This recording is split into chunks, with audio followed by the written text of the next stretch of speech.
கவிராஜ மார்க்கம் கன்னட இலக்கணம், ஆந்திர சப்த சிந்தாமணி,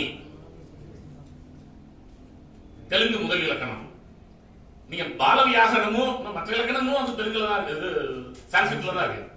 அப்படின்னா என்னன்னா, அப்ப வந்து பார்ப்பனர்கள் மட்டும் தான் படிச்சவங்களா இருந்தாங்க, சான்ஸ்கிரிட் மட்டும் தான் பயிலப்படுகிற வழக்காக இருந்தது.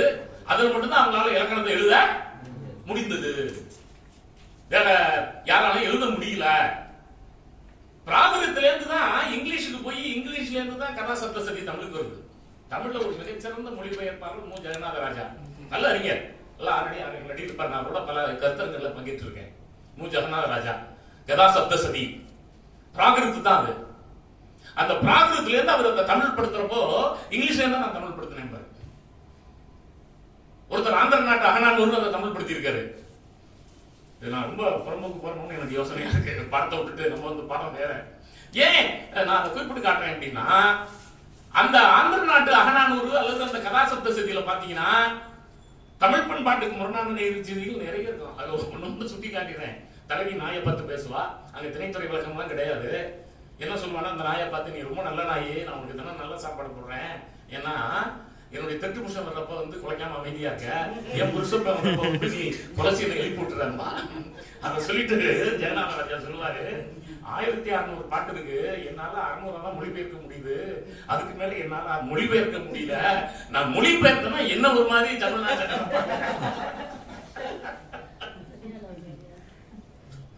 அந்த அளவுக்கு நம்முடைய பண்பாடு, அந்த முதிர்ந்த தன்மை.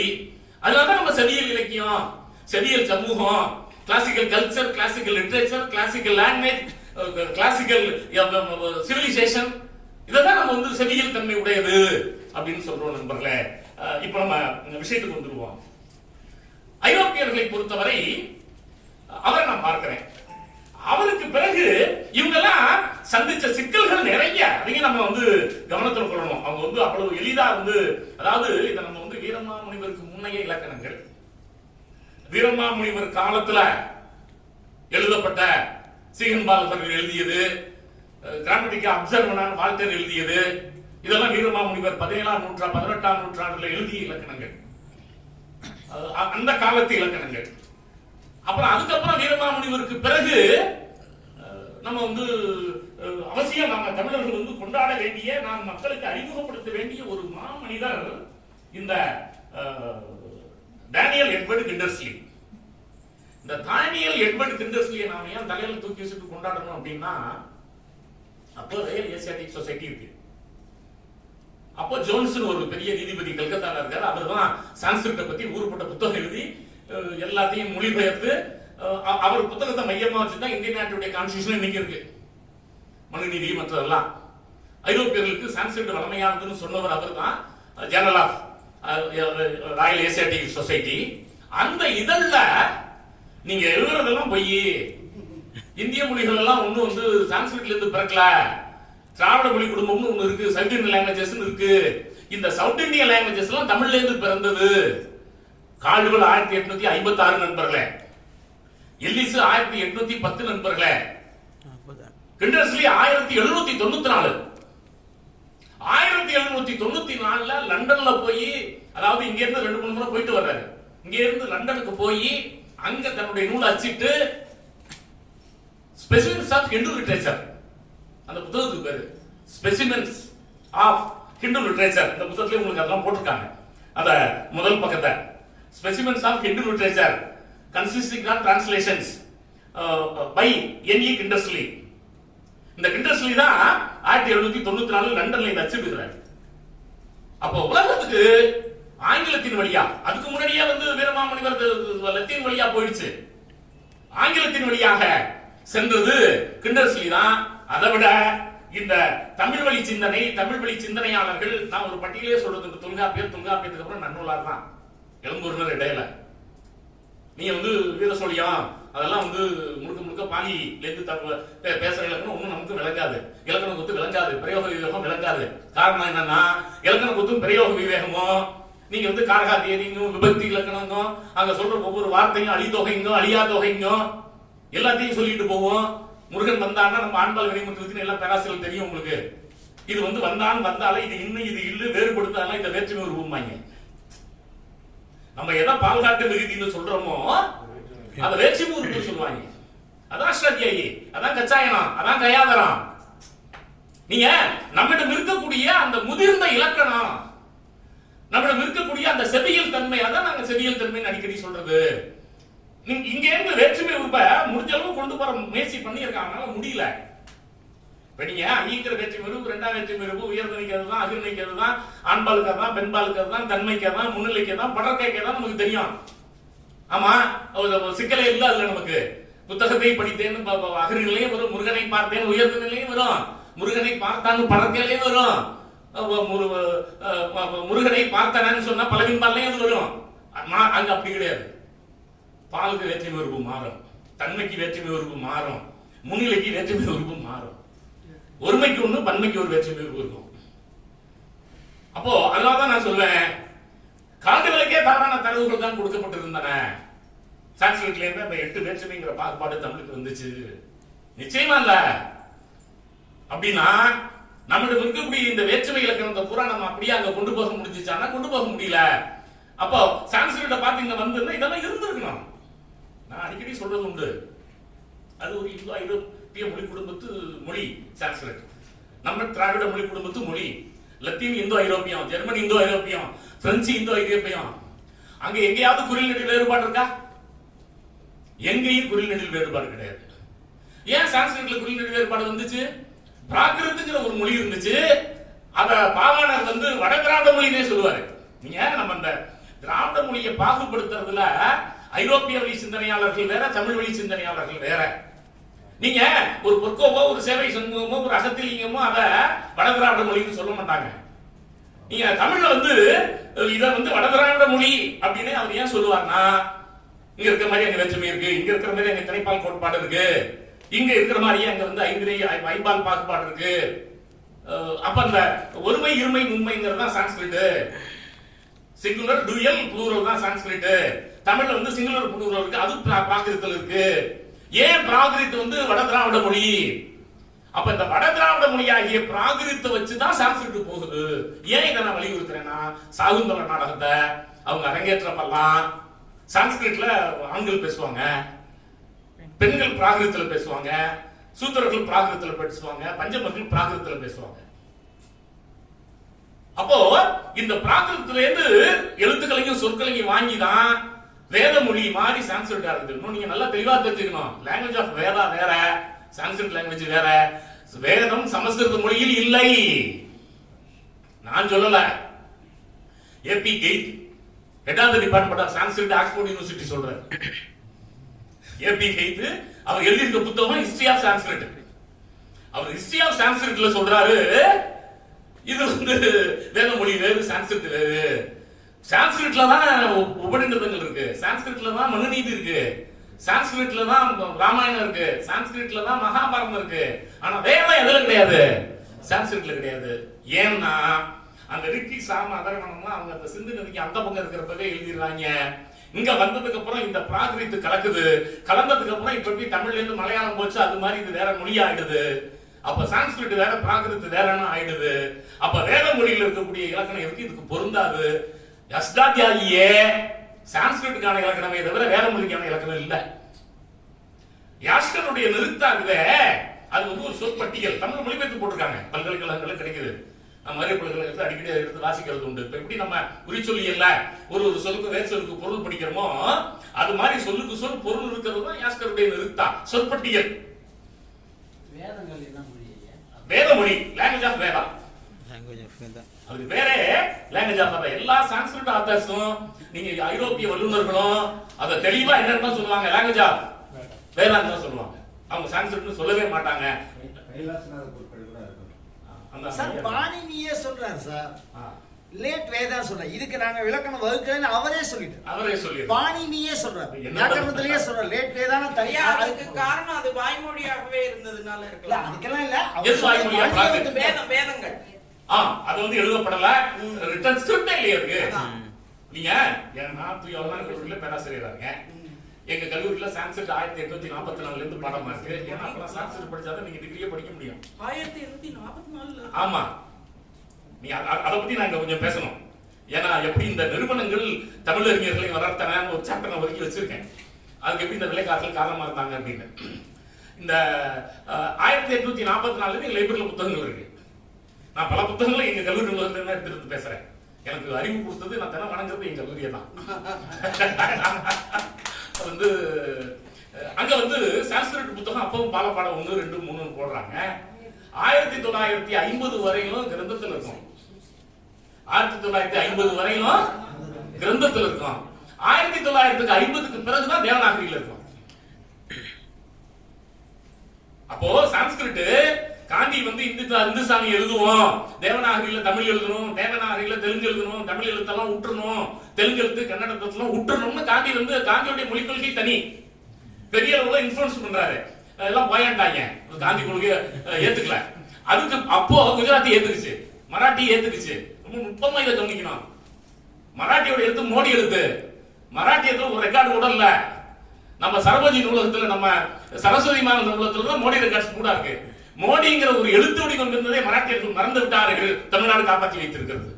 ஏன்னா சரபோஜி மன்னன் தமிழ்நாட்டை ஆண்டதுனால அங்க இருக்க கணக்கு வழக்குல இருந்து அம்பட்டு மோடி எழுத்துல தான் இருக்கு. இப்ப இங்க வந்து இது எங்க எழுத்து நான் எழுதிட்டு போறான். ஏன் ஸ்ரீரங்கத்துல ஐயங்கார் கொஞ்சம் பேரும், கும்பகோணத்து ஐயங்கார் ஒருத்தரும் அந்த காலத்துல வந்து என்ன பண்ணுவாங்க, இந்த கிரந்தத்துல எழுதுவாங்க. அச்சகம் நான் ஒரு 10 புத்தகம் வச்சிருக்கேன் கிரந்த எழுத்துல. யாராவது ஒரு சரியா கிரந்தம் தெரிஞ்சாட்ட கொடுத்துடலான்னு எங்க சான்ஸ்கிரிட் பேராசிரியர்லாம் கேட்டா, போங்க ஐயா அதெல்லாம் என்னமோ அந்த காலத்துல எவனோ படிச்சான், திருப்பாவைக்கு உரை இருக்குதுயா கிரந்தத்துல வந்து அப்படின்னு சொன்னா, பழைய 864 பதிப்பு வச்சிருக்கேன், 850 பதிப்பு வச்சிருக்கேன்னு சொன்னா, இதெல்லாம் நாங்க எங்கேயும் வாங்கறது இல்ல. அறிஞர் அண்ணா பின்பற்றுறதும் அவர் தான் சொல்லுவாரு, எனக்கு பழைய புத்தக கடைகளே கோயில்கள் பாரு. நானும் சொல்றேன், எனக்கு கோவில்கள் பழைய புத்தக கடைகள் தான். அத நீங்க வாசிக்கிறதுக்கு ஆள் இல்ல. எங்க கல்லூரி உலகத்துல கிரந்த புத்தகங்கள் நிறைய இருக்கின்றன. ஆசிரியர் 4 இல்லாம போச்சு. அப்போ ஒரு மொழி ஒண்ணு உணர்வோட இருக்கணும், மொழிக்காரன். 2 வரி வடிவத்துல விடாம இருக்கணும், இலக்கியத்தை காப்பாற்றணும் நினைக்கணும். அப்பதான் மொழி சாகாமல் இருக்கணும். நமக்கு தெரிஞ்சு இந்த 50 வருஷத்துல கிரந்தம் செத்து போச்சே. கிரந்தம் செத்து போனதுக்கு அப்புறம் நீங்க வந்து ராமானுஜர் வந்து திருப்பாவை ஜீயர் சொல்லி என்ன பிரயோஜனம்? அவர் எழுதுறது கிரந்தத்தை எழுதியிருக்காரு, கிரந்தத்தில் தானே இருக்குது. அது மட்டும் இல்ல, கிரந்தம் ஹைதராபாத்துக்கு அந்த பக்கம் கிடையாது, தேவநாயகி தான் அந்த பக்கம் பூரா. அதனாலதான் நான் சொல்லுவேன், இந்த கிரந்தம் என்பது நம்ம சைவ பிள்ளைமார்ல ஒரு சாதி இருக்கான், சிவாச்சாரியார்னு. பூணூல் போட்டுக்கிட்டு இவங்க என்ன ஆயிட்டான், இப்ப பிராமணன் ஆயிட்டான், சான்ஸ்கிரிட்ட படிச்சுக்கிட்டு. அந்த சிவாச்சாரியார்கள் கண்டுபிடித்த எழுத்து தான் எது? கிரந்த எழுத்து. ஏன்னு கேட்டீங்கன்னா, திருப்பனந்தாள்ல ஒரு முறை கிரந்த செமினார் அங்க இருக்க சாமிகள் நடத்துறாரு. அநேகமா இந்த நினைவு செய்யறத 94 நான் அப்ப கல்லூரிக்கு பேராசிரியர் வந்திருக்கேன், கொஞ்சம் கிரந்தத்தை படிச்சுக்கோமியா அப்படின்ட்டு அங்க போனா 2 சிவாச்சாரியர்கள் வந்து நடத்துறாங்க. நான் அந்த சிவாச்சாரியர்ல கேட்டேன், என்னங்கிறது அப்படின்னப்போ, சார் இது எங்க 500 பேர் இருக்கும் சார் தமிழ்நாட்டுல, எங்களை தவிர வேற எவனுக்கும் தெரியாது சார், சொல்லி தர மாட்டோம். நான் கேட்டேன், நீங்க வந்து ஐயரா ஐயங்காராங்க? சார் எங்களுக்கு ஐயரும் ஒண்ணு கொடுக்க மாட்டான், ஐயங்காரும் அவன் எங்களை பிராமணன் ஒத்துக்கிறது இல்ல, நாங்க தான் என்ன பண்ணுவோம் பிராமணன் சொல்லிக்கிறோம். ரொம்ப யதார்த்தமான ஆளு. அதனால என்ன பண்றாரு, யதார்த்தமா சொன்னாரு. அப்புறம் எனக்கு நண்பர் கவத்தின்னு ஒருத்தர் உண்டு, சைவ பிள்ளை மருத்துவ சைவ பிள்ளை மரு. அவர் சொல்லுவாரு, இதெல்லாம் எங்களோட சாமியாரா பூசாரியா இருந்தானையா, இவெல்லாம் அவன் போட்டி போடுறாங்கிறதுக்காக படிச்சுக்கிட்டு நானும் பிராமணன், இவன் பிராமணன் சொல்லிக்குவான், அவன் ஒத்துக்கிறான் கேள்வி. அதுக்கெல்லாம் வாய்ப்பே கிடையாது. அதனால இந்த கிரந்த சமாச்சாரம் இது நம்ம ஆய்வாளர்களுக்கு பெரும்பான்மையாளருக்கு அது புரியறது இல்ல. ஓ சான்ஸ்கிரிட் எழுத்து வடிவத்தில் இருக்குது, தமிழ்நாட்டில் எழுது. அதை விட பெரிய குடும்பம் என்ன தெரியுங்களா, நான் வந்து மேற்பார்வை படிக்க போயிட்டு இருந்தேன். சான்ஸ்கிரிட் மேற்கொண்டு 50 பேர் படிக்கிறான், இப்போ படிக்கிறான். சிறந்த ஐயங்காரி இன்ஃபுளுன்ஸ் பண்ணி சீட் வாங்கிடுவாங்க, அவன் வந்துடுவான். ஒருத்தன் தமிழ்ல எழுதுவான் சான்ஸ்கிரிட்ட, ஒருத்தன் தேவநாகரியில் எழுதுவான், ஒருத்தன் இங்கிலீஷ்ல எழுதுவான். ஆக அவனுக்கு தெரிஞ்ச மொழியில, இப்ப கேரளால இருந்து வரவன் சான்ஸ்கிரிட் படிக்கிறவன் கேரளா ஸ்கிரிப்ட்ல எழுதுவான். அதை விட கொடுமை என்ன தெரியுமா, வாத்தியாருக்கு தமிழை தவிர ஒண்ணு தெரியாது. ஏன்னா இவரு தேவநாகரி கொஞ்சம் கொஞ்சம் படிச்சிருப்பாரு, சான்ஸ்கிரிட் படிச்சிருக்கிறதுனால இவருக்கு மலையாளம் தெரியுமா, இவருக்கு ஹிந்தி தெரியுமா, தெரியாது. நீங்க என்ன மொழியிலனாலும் எழுதிக்கலாம். நண்பர்களே, இன்று வரை உயர்கல்வித்துறையில வந்து நான் அதையும் சொல்லுவேன், எங்க தமிழ்வாதியார்கிட்ட பேப்பர் திருத்தரப்பா, ஆனா அவன் படி எழுதினாவே அவன் 90 மார்க் 100 மார்க் போறான் பிஏக்கு. இது ஒரு கல்லை போட்டு இதை எழுதுனா கல்லுன்னு எழுதுனா போதும், கல்லு படத்தை போட்டு மரம் படத்தை போட்டு மரம்னு எழுதுனா போதும். கொஸ்டின் பேப்பர் எடுத்து பாரு, சான்ஸ்கிரிட் கொஸ்டின் பேப்பர் எப்படி இருக்குன்னு பாரு. அவன் 100க்கு 100 போடுறான். இவன் பக்கம் பக்கமே எழுதுனா தமிழ் எழுதிருக்கான். ஐயா எழுதிருக்கான் சார், சார் கம்பர் வந்து சங்காசலப்புறம் எழுதிருக்கான் சார், தமிழ் தான் எழுதிருக்கான். அச்சீப்பா இருக்கிறப்பெல்லாம் விடுறது இல்லை. என்ன சொல்றேன் அங்க பாரு. அப்புறம் இதே மாதிரி இருந்தா எல்லாரும் எங்க ஓடிடுவான், பிரெஞ்சுக்கும் ஓடிடுவான். உன் ஸ்ட்ரென்த் போயிட்டு வேலை போயிடுவாங்க. நீங்க ரொம்ப நீங்க கண்டென்ட் லிட்டரேச்சருக்கு முக்கியத்துவம் கொடுக்க கூடாது. மொழி பாடத்துல பிஏக்கு கொடுங்க, எம்ஏ தமிழுக்கு கொடுங்க, இப்ப எம்ஃபிலுக்கு கொடுங்க, பிஹெச்டிக்கு கொடுங்க. லாங்குவேஜ் படிக்கிறவனுக்கு போய் நீ வந்து இவன் வந்து சமூக இலக்கியத்துல உள்ள போய் எப்படி வந்து தலைவன் பெயர் சுட்டாமல் அகனி சுட்டி ஒருவர் பெயர் உழைப்பறான்னு நூற்பா எழுதல அப்படின்னா அவன் படிக்கிறதே மொழிப்பாடம். நீங்க மொழிப்பாடம் படிக்கிறப்போ வந்து அங்க படம் பார்த்து பேர் எழுதினாலே 100 மார்க்கு. நீங்க பிரெஞ்சா இருந்தாலும் சான்ஸ்கிரிட்டா இருந்தாலும் இந்தியா இருந்தாலும் ஆமா இங்க போட்டு அவனை கொன்னீங்கன்னா அப்புறம் அவன் யூனிவர்சிட்டி ஃபர்ஸ்ட் வாங்க போச்சு சார், தமிழ் வாத்தியார் தான் சார் எனக்கு மார்க் குறைச்சு போட்டாரு. இந்த வில்லங்க வந்து அதனால நீங்க எல்லாம் தமிழ் பேராசிரியர்களே கொஞ்சம் இதை கவனத்துல நம்ம வச்சுக்கணும். அதுக்காக தமிழோட தரத்தை குறைக்கணும்னு நான் சொல்லல. மற்றவன் எப்படி போறானோ நம்மளும் அப்படி கொஞ்சம், அதாவது நல்லா படிக்கிறவனுக்கு போட்டுருவான். ரொம்ப இழுத்து படிச்சுக்கிறது 40 போடுறதுல என்ன செத்து போறான். அதனால மனசுல அதை வரி வச்சுக்க நம்ம விஷயத்துக்கு வந்துருவோம். நண்பர்களே, இந்த இலக்கணத்துல அக்கோயிலான்னு ஒரு பெரிய மிகச்சிறந்த அறிஞர். அவர் வந்து அந்த வெளிநாட்டுக்காரர்கள் வந்து இருக்கக்கூடிய ஒரு மிகப்பெரிய அறிஞர் நம்ம பார்க்கிறோம். அவர் இந்த மாதிரி அன்றைக்கு பாதிரியாருக்கு பிறகு இதை பற்றி நிறைய அவர் இலக்கணம் எழுதியிருக்கார். அதுக்கு அவருடைய பேர் வந்து கஸ்பார் தா கோயிலார் அப்படின்னு அவருடைய பேரு. போர்ச்சுகல் நாட்டு லமேக்காங்கிற ஊரை சார்ந்தவர். 1588 பிறந்திருக்காரு. ஆர்ட்ரா தமிழ் சிவே இன்ஸ்டிடியூட் லிங்குவா மலபாரி, அதுதான் அவர் போர்ச்சுகீச மொழியில் எழுதி இருக்கிற இலக்கணம். ஆர்ட்ரா ஏஆர்டி ஆர்ட்ரா தமிழ் டிஏஎம்யூஎல் தமிழ் எஸ்ஐடிஇ சிவே இன்ஸ்டிடியூட் INSTITUTIC லிங்குவா LINGUE மலபாரி MALABARIC. இவர் வந்து எழுதி இருக்கிற நூல் இது. இதுலயும் இவர் எழுதி இருக்கக்கூடிய இந்த இலக்கணத்தை தனியா நம்ம பேச முடியும். அதை பத்தி பல பேர் எழுதியிருக்காங்க. நான் ஒன்றும் அதை பேசல, நான் பார்த்து தான் சொல்றேன். உங்களுக்கு எனக்கு ஒன்றும் தெரியாது. எழுத்து தமிழ், பேச்சு தமிழுக்கு பேச்சு தமிழ் தான் இருக்கும். அடுத்தது பல்தாஸ் தகோஸ்தா. பல்தார் தகோஸ்தா 1680 ஆர்ட்ரா தமிழிக்கா. பெரும்பாலும் ஆர்ட்ரானா சுருக்கம்னு நினைக்கிறேன். அவரோட அது எப்படி அந்த தொடர்ல பேசும்போது நம்ம பேசணும். நான் வந்தா எப்படி இருக்கணும், நீ வந்தா எப்படி இருக்கணும், நீங்கள் வந்தா எப்படி இருக்கணும். ஏன்னா அவங்களுக்கு தேவை ஏற்படுகிறது. ஐம்பால் பிரிவு எப்படி இருக்குது, பெயரச்ச தொடர்கள் எப்படி இருக்கின்றன, இது மாதிரி எல்லாம் அவங்க நிறைய இந்த விஷயங்களை பேசுறத பாக்குறோம். அடுத்தது அந்தோனி பிரேம்சா. இது கிட்டத்தட்ட எல்லாத்துக்கும் தெரியும். ஆண்டனி பிரேம்சான்னு பிரெஞ்சு தமிழ் அகராதி எழுதியவர். இவர் பிரெஞ்சு தமிழ் அகராதி எழுதியவர் ஆண்டனி பிரேம்சா. இவருடைய நூலினுடைய பின்பகுதியில பல முன்னோர்கள் எழுதிய நூல்கள் அவர் போட்டிருக்காரு. அவங்களுக்கு எல்லாம் நன்றி சொல்லியிருக்காரு. அவர் நன்றி சொன்னதுக்கு அப்புறம் தான் அப்படி ஒரு புத்தகம் இருக்குங்கிறது நமக்கு தெரியுது. அந்த அந்த உரை படிக்காட்டி அப்படி ஒரு புத்தகம் இருக்கிற விஷயமே நமக்கு தெரியாது அப்படிங்கறத நம்ம கவனத்துல போடுறோம். அப்போ இந்த 3 நூல்களுமே ஆர்ட்ரா தமிழிக்கா, இவர் இந்த தகோஸ்தா எழுதுவது, இது இது 3மே வந்து அக்கோயிலார் இலக்கணம். அக்கோயிலார் இலக்கணம் ரொம்ப புகழ் பெற்றது.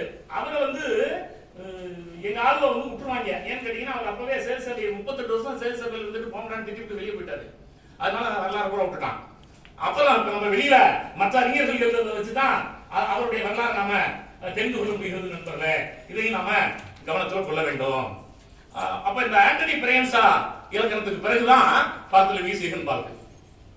இவரு ஜெர்மன்காரரு. தரங்கம்பாடியில ட்ரங்க்பார் ஹவுஸ்ல நிறைய பண்ணவர். நிறைய டிஎல்சில அந்த நிறைய தமிழ்ல அவருடைய இலக்கணம் எல்லா பக்கமும் கிடைக்குது. நீங்க நம்ம ஓரியன்ட் லைப்ரரி சென்னை நூலகத்துக்குள்ள போனீங்கன்னா அங்க ஓரியன்ட் லைப்ரரின்னு ஒன்று இருக்கும். கீழை மொழியியல் நூலகம் அதுக்கு பேரு. நான் பல நேரங்கள் அங்கதான் போறது உண்டு. அந்த நூலகத்துக்கு போனோம்னா அவருடைய நூல், இப்ப நான் சொன்ன இவங்களுடைய நூல், இதெல்லாம் வந்து மெக்கன்சின்னு ஒருத்தர் ஒரு காலத்துல இருந்தார்.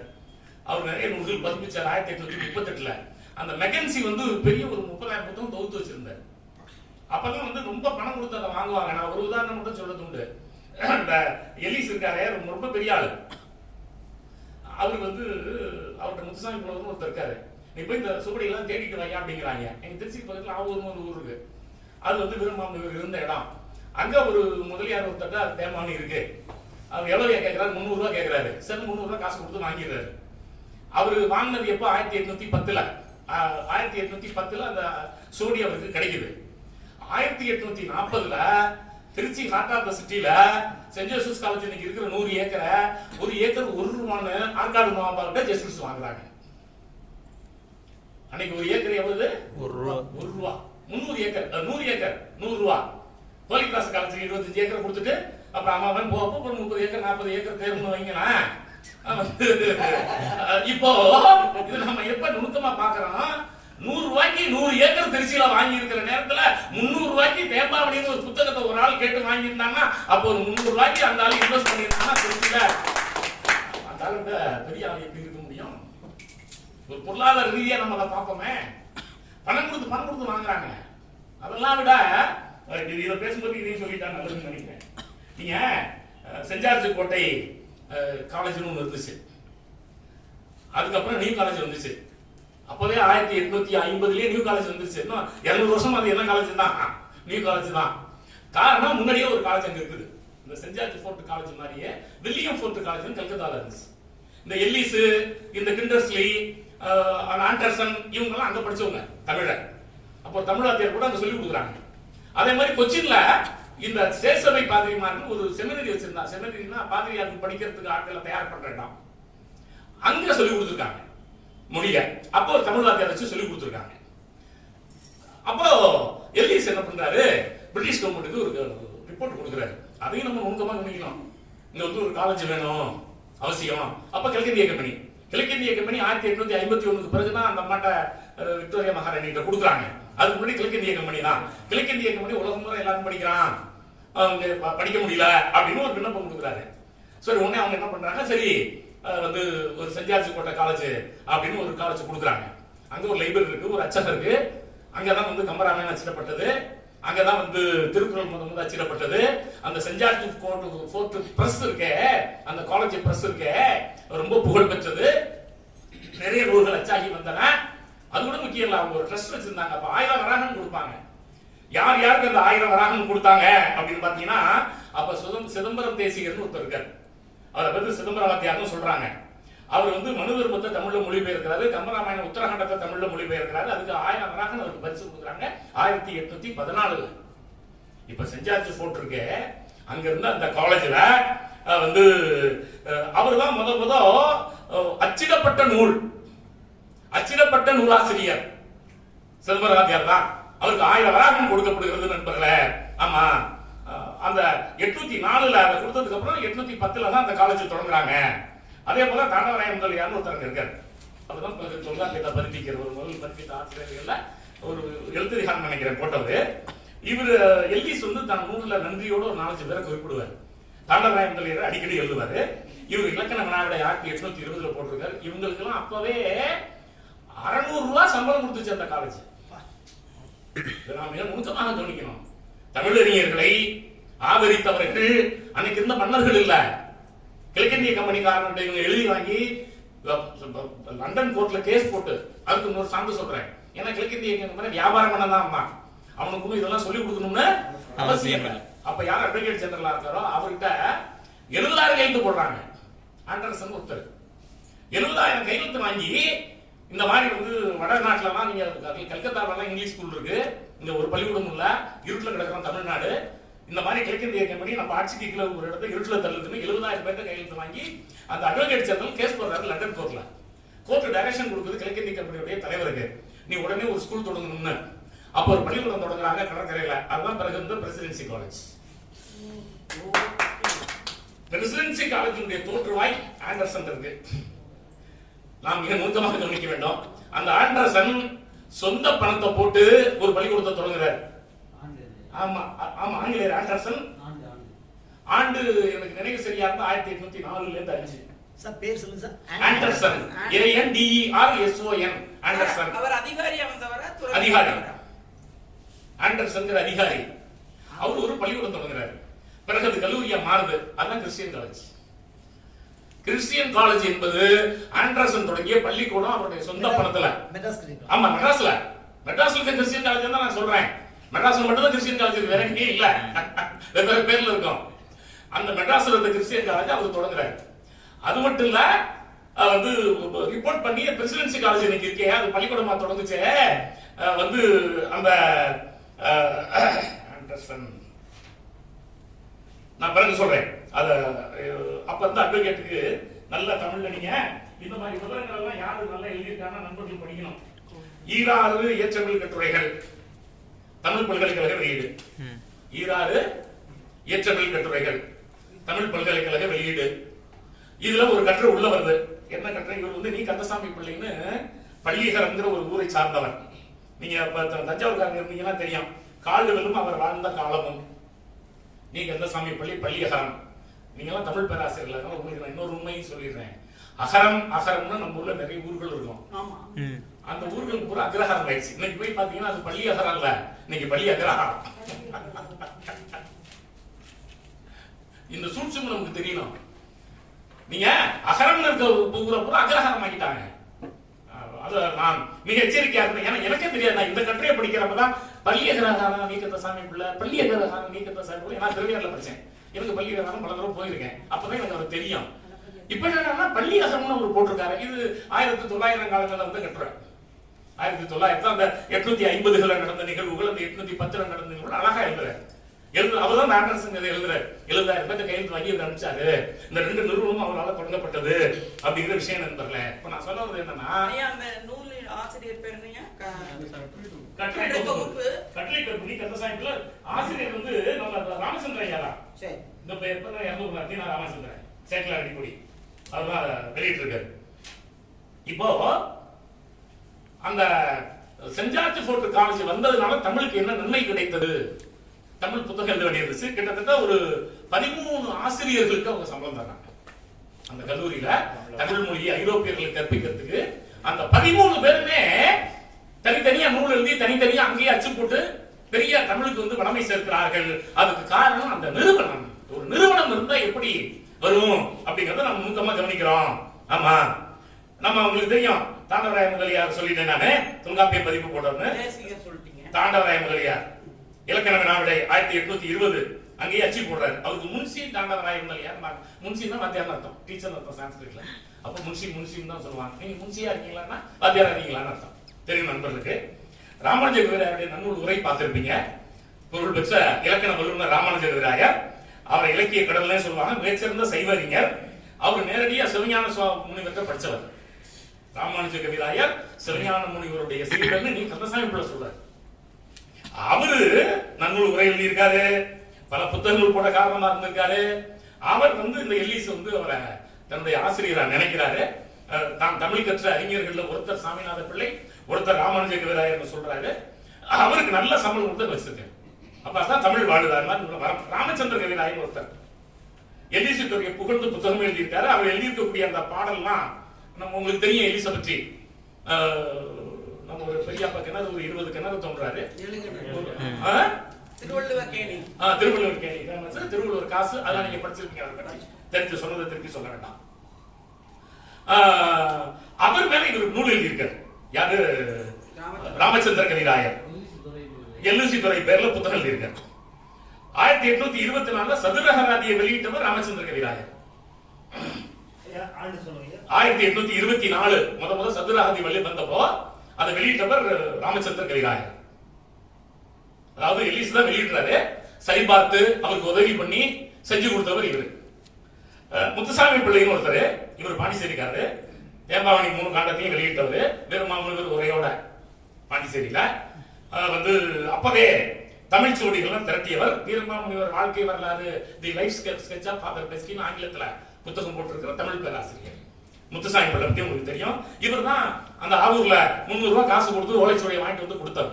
அவருக்கு ஆசிரியரா இருந்ததுனால. உங்களுக்கு கொட்டையூர் சிவகொழுந்து தோசியர் பத்தி கேள்விப்பட்டிருப்பீங்க. நம்ம கும்பகோணத்துக்கு போற பாதையில ஒரு கொட்டையூர்னு ஒரு ஊர் இருக்கு.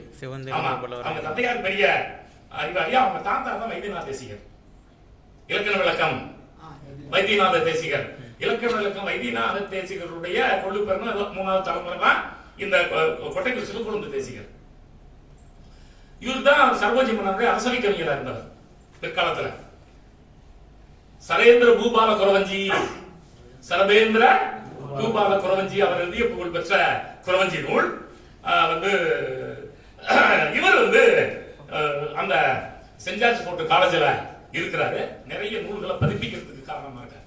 அப்ப வந்த பதிப்புகளுக்கு கொட்டையூர் சிவகொழுந்து தேசிகர் மிகப்பெரிய காரணியா இருக்காரு. தாண்டவராய முதலியாருக்கு அசிஸ்டண்டாக முதல்ல அவரை கூப்பிடுறாங்க, உதவி செய்யவாங்க அப்படின்னு. ஏன்னா அவர் மூத்தவர். அதே போல விசாக பெருமாள் ஐயர், சரவண பெருமாள் ஐயர் உங்களுக்கு தெரியும். நான் இந்த இடத்துல ஒரு குறிப்பு நண்பர்களுக்கு சொல்லணும். ஐயர் நேரையும் அவர் வந்து பார்ப்பனர்கள் தப்பா நினைச்சிருக்காரு. சரவண பெருமாள் ஐயர் அணிலக்கணம் எழுதியிருக்காரு. இவர் விசாக பெருமாள் ஐயர் நன்னூலுக்கு உரம் போட்டிருக்காரு. மணவை மகாலிங்க ஐயர் தொல்காப்பியத்தை பதிப்பிச்சிருக்காரு. இவங்க எல்லாம் வீரசைவர்கள். வீரசைவர்களுக்கு ஐயர் பட்டம் உண்டு. இங்க போனா சர்மான்னு சொன்னா சர்மா, அங்க போனா நம்பூதிரின்னு நல்லா இருந்தா நம்பூதிரி, இங்க வந்தா ஐயர். அப்போ நம்ம நாட்டில் இந்த ஆரியர்கள் போற ஊர்ல எவன் அப்பர் காஸ்டா இருக்கானோ அவன் பேர் எடுத்து தான் பேர் வச்சுக்குவான். இதான் உண்மை. நீங்க எல்லா பேரையும் பாருங்க, அவங்க வச்சிருக்கிற பேரை பூரா அங்க போனா ராவ், ஆந்திராவுக்கு போனா ராவ், ராவ்னு இன்னொரு சமூகம் அங்க இருக்கும். அந்த தெலுங்கு சமூகத்துல ராவ்னு சமூகம் இருக்கும். அவன் வந்து அந்த கோயில பாதிரி யாராவது அந்த இதா இருப்பான், அதை பார்த்து என்ன பண்ணுவாங்க, அந்த பேரை எடுத்துக்கிட்டாங்க. அதனாலதான் நான் சொல்லிடுறது ரொம்ப எச்சரிக்கையா. ஏன்னா இவங்க அந்தனர் வரலாறுல என்ன பண்றாங்க, சரவண பெருமாள் ஐயர், விசாக பெருமாள் ஐயர், மணவை மகாலிங்க ஐயர், நாங்க அந்தனர்கள் தமிழுக்கு செஞ்சிருவோம் அப்படின்னு போட்டிருக்காங்க. புரிஞ்சுக்கணும், இவங்க எல்லாம் வீர சைவர்கள். இவங்க எல்லாம் நம்ம சைவத்துல ஒரு வகை. நீங்க நான் அகராதி பத்தி சொல்றப்ப சொல்றேன், 23 சைவர்கள். அதுல ஒண்ணு வீர சைவம். சைவத்திலேயே 23 விதமான சைவ மதம் இருக்குது. சரி, இதை நம்ம கவனிக்க வேண்டும் நண்பர்களே. இவங்கெல்லாம் ராமன் மாணவர்கள். அவர்கிட்டயே படிச்சுட்டு அங்கேயே வாத்தியாரம் இருக்காங்க சென்ட் ஜார்ஜ் காலேஜ்ல. மணவை மகாலிங்கரை பற்றி சொன்னேன், தொல்காப்பிய பதிப்பு போட்டதுன்னு சொன்னேன். ரொம்ப முக்கியமான ஒரு ஆளுமை களத்தூர் வேதகிரி முதலியார். களத்தூர் வேதகிரி முதலியார் நாலடியாருக்கு உரை எழுதியிருக்காரு, 90 விளக்கத்தை பதிப்பிச்சிருக்காரு. ஒரு 80க்கும் மேற்பட்ட நூல்களை பதிப்பித்தவர். நீங்க தமிழ் பதிப்பு வரலாறுல பவானந்த பிள்ளையை நம்ம மறக்க கூடாது. 130 புத்தகம் போட்டவர் பவானந்த பிள்ளை.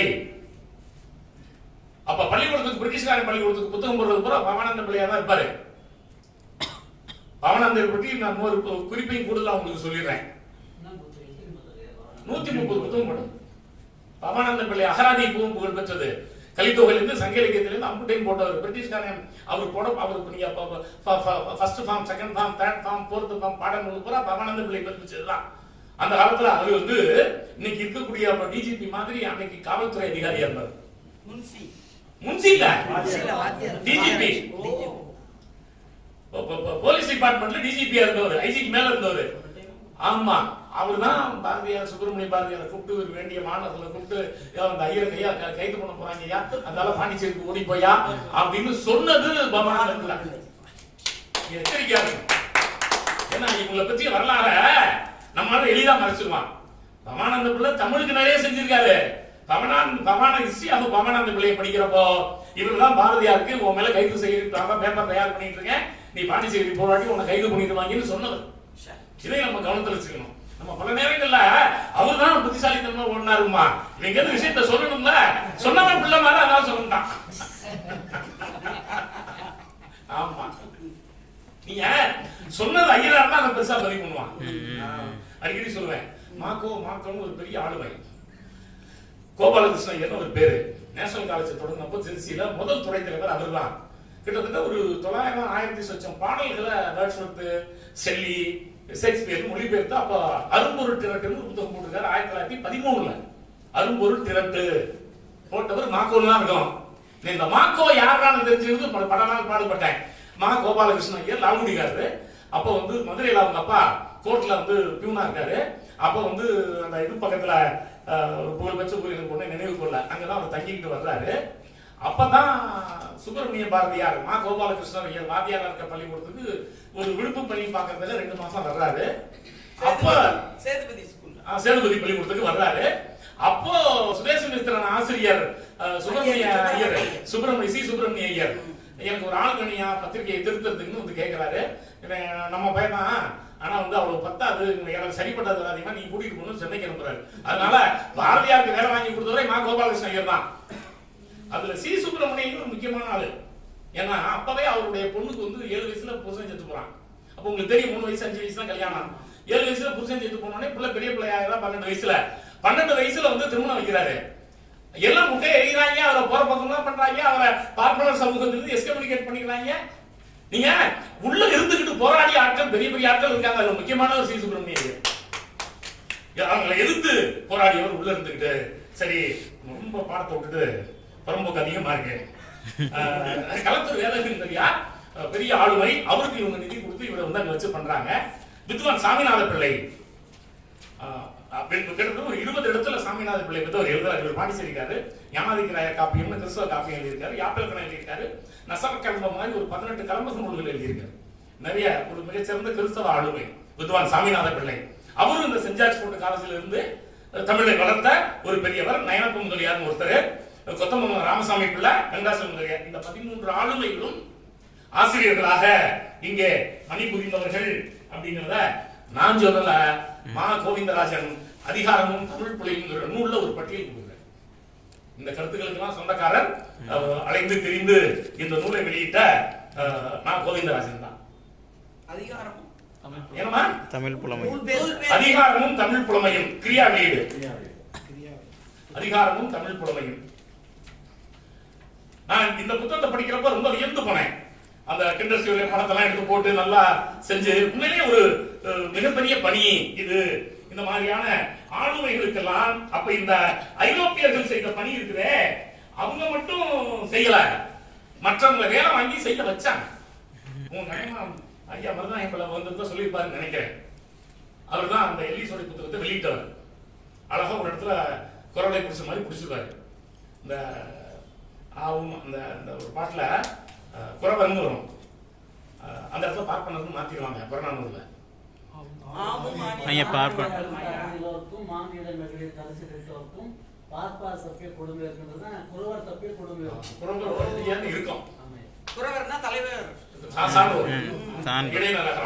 குறவர் தப்பியன்னு வரும். இவர் என்ன பண்ணாரு, ரொம்ப நாளா இத நம்ம ஊவேசம் என்ன பண்ணிட்டாரு, பார்ப்பனர் தப்பியன்னு எழுதிட்டாரு. எழுதி 1890கள் அச்சும் போட்டார். புறநானூறு அச்சு போடுறப்ப தெளிவா பண்ணிட்டாரு. அப்பவே திருநெல்வேலி சைவ கழகத்துல இதை எடுத்துக்கிட்டே இருப்பாங்க. அவங்க எழுதியிருப்பாங்க, இருந்தாலும் ரொம்ப குசும்பு பிடிச்சாரு, வெளிவிழாமல இருக்கும். குறவர்னு வர்றதெல்லாம் பார்க்கணும் மாத்திட்டான், நல்லா வெள்ளா அயோக்கியன்னு கட்ட நான் படிச்சிருக்கேன். சரின்னு அப்புறம் இவர் என்ன பண்றாரு, லண்டன்ல போய் பிரிட்டிஷ் லைப்ரரியில இருக்க அந்த பிரிண்டட் புக் எடுத்துட்டு வந்து, அதுவும் ஸ்பெசிபிக் ஆஃப் தமிழ் லிட்டரேச்சர் தான் அந்த புத்தகம். அது இந்த பக்கம் ஆங்கிலம் இருக்கும், இந்த பக்கம் தமிழ் இருக்கும். இந்த இடத்துல குறவர் தப்பியன்னு இருக்கும். அதை போட்டார். இப்போ என்ன பேசிட்டு இருக்கும்போது சொன்னாரு, நான் எங்க மையம் அங்க இருக்கும்போது இருந்தேன், 3வது மாடிக்கு ஒருத்தன் கிழமை வந்தான், நீ எப்படி இப்படி ஊர் பேசாம சொல்லலாம், அவர் எப்படி குறவர்ங்கிறத பார்ப்பன திருத்தனா நீ சொல்ற அப்படின்னு ஆத்திரப்பட்டு எவிடன்ஸ் கொடு அப்படின்னா, நான் அப்படியே அதை கொண்டு வந்து அந்த புத்தகத்தை செராக்ஸ் போட்டு இந்த மாதிரி பாரு பிரிட்டிஷ் லைப்ல இருக்கு, இத்தனை நம்பர்ல இருக்கு அப்படின்னு என்னை பார்க்க கூட இல்ல, அப்படியே ஓடிட்டு இறங்கி இப்ப வந்து பேசிட்டு இருக்கான். நல்ல ஒரு உறுதியான வேலையை செஞ்சீங்க, அவங்க எந்த மாதிரி வேலையெல்லாம் செய்வாங்க அப்படின்னு சமூகத்துக்கு தெரியாது. நீங்க உள்ள போய் பார்த்து தமிழ் தாத்தாவே இப்படி வந்து தமிழ் சோழனோட தாத்தாவா இருக்காருங்கிறது நமக்கு ஆய்வப்பதான் தெரியுது. நம்ம யதார்த்தமா இருக்கோம். நான் பாவத்தை என்ன கொண்டுட்டு வந்தேன், ஹிஸ்டரி ஆஃப் தமிழ் கிராமர்னு பி.சா. சுப்பிரமணிய சாஸ்திரி, நான் படிச்ச திருக்கார் கல்லூரியில சான்ஸ்கிரிட் பேராசிரியர் இருந்தேன். அவன்தான் விசாசன் தம்பி பரிசு அடிக்கிறாரு. நான் வந்து இந்த நூலை கொஞ்சம் மொழிபெயர்த்து வெளியில கொண்டுட்டு வந்தா நல்லா இருக்குன்னு அவருடைய தம்பி தான் என்ன அப்பாயின் பண்ண சென்ட் ஜோசப் காலேஜ்ல எனக்கு ஒரு 30-40 வருஷமா அவர் தெரியும். அதுதான் சொன்னேன், தம்பி இதெல்லாம் கொஞ்சம் அமுக்கி போடு, அவன் தமிழை எவ்வளவு அமுக்கி போட்டான் வெளியில சொல்லாத. ஏன்னா அதுல எல்லா இடத்துலயும் சான்ஸ்கிரிட் தான் ஹை, சான்ஸ்கிரிட் தான் ஹைன்னு சொல்லியிருப்பான். நம்ம வாழ்க்கை இப்படிதான் யதார்த்தமா இருந்து எழுதிருக்கீங்க அப்படின்னு அப்படியே டைரக்டர் கொடுத்ததுக்காக கொண்டு வந்து 2 புத்தகத்தையும் பைக் வச்சுக்கிட்டேன். ஏன்னா நமக்கும் ஒரு 7வது அறிவு தேவைப்படுது. 7வது அறிவு இல்லைன்னா நம்ம வந்து இதெல்லாம் என்ன பண்ண முடியாது, இப்படி எல்லாம் பார்க்க முடியாது. நம்ம யதார்த்தமா 6 அறிவோடு இருந்தோம்னா இந்த உலகத்துல தமிழ் அழிஞ்சிருவோம். தமிழ் அடிச்சுடுவாங்க, அதனால எச்சரிக்கையா இருக்கணும் நண்பர்களே. சரி, இந்த இவங்க எல்லாம் எப்படி அந்த நேரத்துல தமிழ்ல பயன்படுத்தினாங்கன்னா வந்து அந்த காலகட்டத்துல மொழியாக்கம் இருக்காது. போர்ச்சுகல் வார்த்தையை அப்படியே கிறிஸ்தவ சமயத்துல நிறைய போட்டிருப்பாங்க. அதெல்லாம் கிட்டத்தட்ட 70 கடிதம் தமிழ்ல பற்றி எழுதியிருக்காரு அன்றைக்கு பாதிரியார் ரோமாபுரி. தமிழ் எவ்வளவு சிறப்பு வாய்ந்த மொழி, ஏன் எல்லாரும் அதை படிக்கணும், அதுல என்னென்ன இருக்குது, அதுல மொழி எப்படி இருக்குது, இலக்கியம் எப்படி இருக்கு, 70 கடிதங்கள். நான் முன்னாடி சொன்ன ஆத்தாடி லிங்குவா மலாபார் எழுதிய ஹென்ரிகஸ் அப்படிங்கிற யூதர் அந்த வேலையை செய்திருக்கிறார் அப்படிங்கிறத நான் சுட்டி காட்டிட்டு அவரு கொம்பசி நாயகம்லாம் போடுவார். நான் கூட அதை எடுத்து வச்சிருந்தேன். அப்போ அந்த அச்சேற்றப்போ அவங்களுக்கு நிறைய சிக்கல்கள்லாம் வரும். அப்ப என்ன பண்ணுவாங்க, அது எப்படியாவது அச்சு போடணுமே அப்படிங்கிறதுக்காக அச்சு போடுவாங்க. எழுத்து கிடைக்காது. எழுத்து கிடைக்காதப்போ ஒரு அந்தோணி ஆச்சாரின்னு ஒருத்தர் ஆசாரியை கூப்பிட்டு எழுத்தெல்லாம் மரத்துல செய்ய சொல்லி எழுத்துல வெளியிடுவாங்க. நான் பண்ணத்துல செஞ்ச காலத்துல கல்லுச்சு அச்சு குடும்பம் இருந்துச்சு. எழுத்தெல்லாம் கல்லுல வெட்டுவாங்க. எழுத்தெல்லாம் கல்லுல வெட்டி அதுக்கு பேரே கல்லச்சுன்னு போட்டிருப்பாங்க. போடும்போது இது மராச்சுன்னு போடுவாங்க. இப்ப மாதிரி கம்ப்யூட்டர் அச்சு இல்ல. அப்போ ஆமா, அவங்களுக்கு போர்ச்சுகீஸ் எழுத்துக்கள் ஈஸியா கிடைச்சிடும். அங்கேயே வார்த்தை கொடுத்துருப்பாங்க, எடுத்துட்டு வந்திருப்பாங்க. காலத்தில் இல்லாமலாம் வானமும் பூமியுமா இருக்கிற இறைவனை விசுவசிக்கிறேன்னு இருக்கும். டிஏ என்ஏ எம்ஏ எம்யூ வானமும் பூமியுமா இருக்கிற கடவுளை கேஏடிஏ டிஓ. அதுவும் போர்ச்சுகீசியம் வேற. போர்ச்சுகீசியத்துல பாதி இங்கிலீஷ் தான் புரியும், மீதி இங்கிலீஷ் நமக்கு புரியாது. நம்ம இழுத்து பிடிச்சு இது இப்படிதான் இருக்கணும் இந்த தமிழ் மந்திரத்தை வச்சுக்கிட்டு ஓ இது விசுவசிக்கிறேன் அப்படிங்கிற வார்த்தை என்ன போய் போட்டிருக்காங்க அப்படின்னு நம்மளா இந்த தமிழை வச்சு அந்த போர்ச்சுகீசியை கத்துக்கிறோம். கார்த்தில்லாங்கிற புத்தகம் 1551 ஐயா கூட கேட்டாங்க. அப்போ 1551 தமிழ் அச்சேரிய போது தமிழ் எழுத்துல அச்சேரல, போர்ச்சுகீஸ் எழுத்து, அதான் ரோமானிய எழுத்து, போர்ச்சுகீசிய மொழி மேல வந்து அப்படியே கீழே அந்த 3-4 லைன் வரும். வந்துட்டு அப்படியே அதுல இருக்கும், மேல போர்ச்சுகீசியத்துல இருக்கும். அப்புறம் போர்ச்சுகீசிய எழுத்துல வந்து தமிழ் இருக்கும். அது ஒரு கலர், இது ஒரு கலர்ல போட்டுதான் கார்த்தில்லா அப்படிங்கிற புத்தகத்தை லிஸ்பன்ல வச்சிருச்சாங்க. First book printed in Lisbon. ஆனா தமிழ் ஸ்கிரிப்ட் கிடையாது, அதுல இருக்கிற கண்டென்ட் தமிழ் கண்டென்ட், அதான் கார்த்தில்லா. அப்புறம் தமிழ் எழுத்து தமிழ் கருத்து இருக்கிறது தான் கிறிஸ்டியானி வணக்கம். அப்புறம் தான் அடியார் வரலாறு. 1710 சீகன் பால்கெல்லாம் வந்து அதுக்கப்புறம் 150 வருஷத்துக்கு பிறகு ஃபர்ஸ்ட் பிரஸ் புனைக்காயில் வைக்கிறாங்க. புனைக்காயில் வந்து ஒரு பூர்வபட்ச இடம், அவர் வளர்ந்த ரொம்ப நாள் இருந்த இடம். கொச்சின்ல அம்பலக்காடுன்னு ஒரு இடம். அந்த அம்பலக்காடுங்கிற இடத்துல தான் இவங்களுடைய தங்கின இடம் இருந்துச்சு. அங்கதான் தமிழ் கற்பிச்சாங்க அந்த துறவிகளுக்கு, மிஷனரிஸுக்கு. அப்புறம் இந்த புனைக்காயில் வந்தது, அந்த அச்சு வச்சு இந்த தமிழ்ல போட்டது. அதனால தான் தமிழ் அச்சு கூட முதல்ல புனைக்காயல் அப்படிங்கிற கருத்தை எல்லாரும் சொல்லுவாங்க. அதுல சரி, அடுத்தது இந்த ஆண்டனி பிரென்சாங்கிற ஒருத்தரை பத்தி சொல்லிட்டு இருந்தேன் நான். அது அகராதி போட்டாருங்கிறத சாயங்காலம் பார்ப்போம். அவர் வந்து போர்ச்சுகல்காரரு. அவர் வந்து இலக்கண நூல் எழுதியிருக்காரு. டி ஆர்டா தமிழிகா, அதுக்கு பேர் டிஇடி ஏஆர்டி ஆர்டா தமிழிகா. இவர் மலபார் கேந்திரத்தை பயன்படுத்தல. பிரென்சா வந்து தொட்டியத்துக்கு பக்கத்துல தான் அவரை போச்சு இருக்காங்க. தொட்டிய சர்ச்சில் தான் போச்சு வச்சிருக்காங்க. கொஞ்சம் உடம்பு பல்கா இருக்குமா, அரசர்கள்லாம் அவர் அடிக்கடி குடிச்சிட்டு போடுவாங்களாம். அதனால அவருடைய சபை தலைவர்கள் எழுதுனாங்க, எனக்கு உடம்பு கருப்பு தோலை மாத்திக்கிறதுக்கு ஒரு மருந்து குடியா, என்னால பருத்த உடம்பா இருந்தா 4 நாள் 3 நாள் சாப்பாடு தர மாட்டாங்க, என்னால பட்டினியா இருக்க முடியல, நான் நல்லா சாப்பிடுவேன், அதனால தோலை கருப்பா மாத்திக்கிறதுக்கு ஒரு மருந்து கொடு அப்படின்னு எழுதினார் பிரென்சா. அவருதான் பிரெஞ்சு தமிழ் அகராதி போட்டவர். பாச்சூர் பக்கத்துல திருச்சியை சுத்தி பல இடங்கள்ல, திருச்சியிலே சென்ட் சேவியர்ஸ் சர்ச் ஒன்று இருக்கு, அதை கட்டினவர். கெங்குப்பட்டிங்கிற ஊர்ல இருந்தவர். வந்து வத்திக்கான்ல வந்து இந்தியாவை பற்றிய குறிப்புகள் இவர் எழுதுனா அங்க இருக்குது. ஆமா, இவரை பற்றி ஆண்டனி டி பிரென்சா அகராதி, புகழ்பெற்ற அகராதி அப்படின்னு பாக்குறோம். அப்புறம் லூயிஸ் நோயல் தே பூர்ஜஸ் ஒருத்தர், லூயிஸ் நோயல் தே பூர்ஜஸ் 1673. இவர் வந்து பிரெஞ்சு தமிழ் அகராதி, லத்தீன் தமிழ் அகராதி, தமிழ் பிரெஞ்சு போட்டு அதுக்கு 330 பக்கம் எழுதுவாங்க. இவங்க எழுதுன அந்த முன்னுரைகள்ல பாத்தீங்கன்னா நிறைய இலக்கணங்களை பேசுவாங்க. வீரமாமுனிவரே இந்த ஏனாவுக்கு நான் தான் கெடு போட்டேன், ஓனாவை நான் தான் கீழே சுழிச்சேன், அதுக்கு முன்னாடி ஒத்த கொம்பு இருக்கும், கொடிக்கும் கோடிக்கும் வித்தியாசம் தெரியாது, தமிழர்கள் படிச்சிடறான், துணி கொடியில் காய்க்கிறதுனா கொடின்னுறான், வந்து ரூபாய் கோடி கொடுத்தாருன்னா கோடின்னு கரெக்டா படிச்சிடறான். எங்களுக்கு அது விளங்க மாட்டேங்குது. அதனால நான் என்ன பண்றேன், இங்க ஐரோப்பியர்களுக்காக ரெட்ட கொம்பு போடுறேன். இந்த துணைக்காலுக்கும் ராணாவுக்கு வித்தியாசம் தெரியல, இந்த துணைக்கால் எந்த இடத்துல இது துணைக்கால், எந்த இடத்துல இது ராணான்னு தெரிஞ்சுக்கிறதுக்கு நான் கீழ்கோடு இருக்கிறேன். அதான் சான்ஸ்கிரிட்ல இருக்க அந்த கிரந்தத்தை பார்த்து தான் இதை நான் கீழ்கோடு இருக்கிறேன், எனக்கு ஒன்றும் தெரியாது, அங்கேருந்து பார்த்து தான் இருக்கிறேன். ஏனாவுக்கு மேல புள்ளி ஏறி வந்து அது சொல்லிட்டு இதை வந்து கீழே வச்சுட்டு புள்ளி வைக்கிற இடத்தை எடுத்துட்டேன். ஏன்னா இவங்க வந்து புள்ளி இல்லாமலே எழுதுறாங்க, கொலை சுடி ஓட்டையா போகும். அதாவது பரவாயில்ல, அன்றைக்கு பாதிரியார் அச்சு போடவும் புள்ளி இல்லாமலே போடுறாரு. இப்ப வணக்கம்னு இறை வணக்கம்னு மேல இருக்கும், கிறிஸ்டியானி வணக்கம் வணக்கம் இருக்கும். இந்த வணக்கம் எங்களால படிக்க முடியல, அவன் கரெக்டா வணக்கம் இருக்கான், என்ன வணக்கம் வணக்கம்ன்றான் அப்படின்னா பெரிய சிரமமா இருக்கு அப்படின்னா இது வந்து இதெல்லாம் மாத்திர இவங்களுக்கு அவங்க படிக்கிற தமிழ படிக்கும் போது அவங்களுக்கு இருக்கிற இடைஞ்சல் நமக்கு தெரியாது. ஆமா, அதாவது அந்த இலக்கண புத்தகத்தை எழுதுவாங்க, ஒரே வெர்பல் ரூட்டா இருக்கு, இத இப்படி சொல்றான் அத அப்படி சொல்றான், அதே மாதிரி சொன்ன நம்மளை பார்த்து சிரிக்கிறான். ஆமா, நீங்க வந்து ஆண்சாதி அப்படிங்கிறான், உடனே என்னுடைய பிரியமான ஆண்சாதிகளே என்னுடைய பிரியமான பெஞ்சாதிகளே அப்படின்னா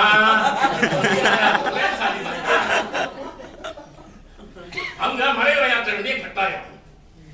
அப்பா சொல்ல எல்லாரும் சிரிக்கலாம். முடிஞ்சு வந்ததுக்கு அப்புறம் யோ எல்லாரும் உனக்கு ஒய்ஃபாயா, நீ இப்படி ஒய்ஃபியா ஆண்ஜாதினா இப்ப புருஷனா, ஆண்ஜாதினா புருஷன் இல்லையா, பெஞ்சாதினா புருஷன்யா, உங்க மொழி அவங்களுக்கு நடைமுறை சிக்கல் இருக்கு. அவங்களுக்கு இது தமிழர்களுக்கு தெரியாது.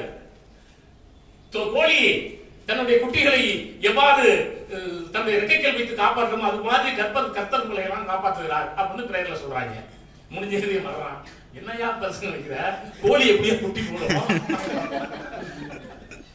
ஆடு குட்டி மாடு குட்டி கண்ணு குட்டின்னு சொல்ற, இப்ப கோழியும் குட்டிதானையா சொல்றாங்க அப்படின்னு சொல்றாங்க. அதனால இவங்களோட நாங்க படுற படு பெரும்பாடா இருக்கு அப்படின்ட்டு அது ஒரு 10-20 வருஷம் இருக்கு அவங்களுக்கு. இந்த மாதிரி சிக்கல்களை அவர்கள் சந்திக்கிறார்கள் களத்துல. ஏன்னா அவங்களுக்கு மறைகளை ஆற்றணும், மறைகளை ஆற்றப்ப இந்த சிக்கல் வருது அவங்களுக்கு. அப்பதான் மொழிய ஏன் அப்படின்னா நீ சொல்லி அடி வாங்கிடாத, வேற பக்கம் போய் பஞ்சாயத்து அடிச்சு போவாங்க சொல்லக்கூடாது அப்படின்லாம் எழுதுகிற போது நான் இதெல்லாம் ரொம்ப பார்த்துட்டு எழுந்து இருக்கிறோம் நண்பர்களே. அதே போல இந்த காலகட்டத்துல இந்த ஐரோப்பியர்கள் எழுதிய இலக்கணத்துல இந்த தலை சிறந்த வீரமாமுனிவர் அவர் தான் இந்த இரட்டை வழக்கு, கொடுந்தமிழ் செந்தமிழ். கொடுந்தமிழ் வந்து கலோக்கியல் டைலக்ட், செந்தமிழ் வந்து ஸ்டாண்டர்ட் டைலக்ட், கிளாவிஷ் வந்து லிட்டரரி டைலக்ட். கிளாவிஷ்க்கு இருக்கு நிறைய வித்தியாசம் இருக்கு. ஏன்னா கிளாவிஷ் வந்து சிற்றிலக்கியத்துக்குலாம் இலக்கணம் சொல்லும், ரொம்ப சிறப்பா இருக்கும் கிளாவிஷ். அமெரிக்க நாட்டு நூலகத்திலேருந்து வாங்கினேன், பிளிப்கார்ட்ல போட்டு. இதுதான் அவருடைய கிளாவிஷ் புத்தகம். இதை நான் எழுத்ததிகாரத்தை மட்டும் தமிழ்ல மொழிபெயர்த்தேன், வெளியிட்டு இருக்காங்க. வீரமாமுனிவரின் உயர்தமிழ் இலக்கிய திறவுகோள் அப்படின்னு அவர் சொல்றாரு. வீரமாமுனிவரின் உயர்தமிழ், இதுல வந்து எழுத்துக்களின் வகுப்பு, குறுக்கங்கள், அறப்படைகள், எழுத்து விகாரம் அப்படின்னு 3வது போட்டிருப்பாரு. அது வந்து ஆங்கிலத்துல ராஜமாணிக்கம்னு ஒரு அடிகளார் வேலை கல்லூரியில் இருந்தார், சார் ராஜமாணிக்கம்னு. வீரமாமுனிவரின் தொண்டும் புலமையும் அவர் எழுதிய மிகச்சிறந்த ஆய்வு நூல் வீரமாமுனிவரின் தொண்டும் புலமையும். சார் ராஜமாணிக்கம் நூலகங்கள்ல கிடையாது. அவர் வந்து British library, German library, Lisbon library, போர்ச்சுகீஸ்ல எல்லா லைப்ரரியிலும் போய் அங்க இருக்கிற தமிழ் ரெக்கார்டெல்லாம் எடுத்துக்கிட்டு வந்து இங்க லைலா கல்லூரியில வச்சிருந்து ஆய்வு பண்ணாரு. அவர் வந்து ஆங்கிலத்திலிருந்து மொழிபெயர்த்திருக்காரு. அது அச்சாகல. அவர் எந்த துறை பேராசிரியர்? அவர் தமிழ் துறை பேராசிரியர், பாளையங்கோட்டை கல்லூரி தமிழ் துறை பேராசிரியர் ராஜமாணிக்கு. இப்பதான் இறந்து போனார், 2000 தொடக்க காலத்துல தான் இறந்து போனாரு. போஸ்ட் டாக்டரேட் சென்னை பல்கலைக்கழகத்தில் வாங்கினார். அவர் வச்சிருந்த ஆங்கில மொழிபெயர்ப்பு வச்சுதான் நான் இந்த தமிழ்ல மொழிபெயர்த்தேன். அப்போ இந்த கிளாவிஷ்ல தான் ஒரு சார் அந்த நூல் பேசுங்க சார், நீங்க மொழிபெயர்த்து. இலக்கிய திறவுகோள், உயர்தமிழ் இலக்கிய திறவுகோள், வீரமாமுனிவரின் உயர்தமிழ் இலக்கிய திறவுகோள். கிளாவிஷ்னா கீன்னு அர்த்தம், சாமின்னு அர்த்தம். இலக்கியத்துக்கு திறக்கிற திறவுகோள் இலக்கணம். அதனால இது இலக்கிய திறவுகோள் அப்படின்னு அவர் சொல்றாரு. ஏன்னா அவர் லிட்ரிக்காங்கிறாரு, கிராமட்டிக்கான்னு சொல்ல மாட்டாரு. கிடைக்குமா சார்? இது கிடைக்காது சார். அவங்க ஏதோ கொஞ்சம் விட்டு போட்டாங்க, எடுத்து போச்சு நினைக்கிறேன். அடுத்து நான் சொல்லியிருக்கேன் 5 அதிகாரமே சேர்த்து போட்டுடலாம் அப்படின்னு 5 அதிகாரத்தை சேர்த்து போட்டுருவேன். அது ஒன்றும் பெரிய சங்கடம் இல்லை. அப்போ இதை நாம் நோக்கிக்கலாம். வீரமாமுனியோட எழுத்து சிறப்பு சொல்லும் போது ஒரு கருத்து கணக்கு நான் இப்போ கூட மருதநாயம் ரெக்கார்டை காமிச்சேன். அதாவது 1728 முன்னால தேமாவணி, 32ல சதுரகராதி. அந்த எழுத்து சீர்திருத்தம் பண்ணி கொடுந்தமிழ் வெளியில வந்த பிறகுதான் அந்த எழுத்து சீர்திருத்தம் மாறுது. அவரே தேம்பாவணியே தெம்பாவணின்னு தான் இருப்பார் கையெழுத்து.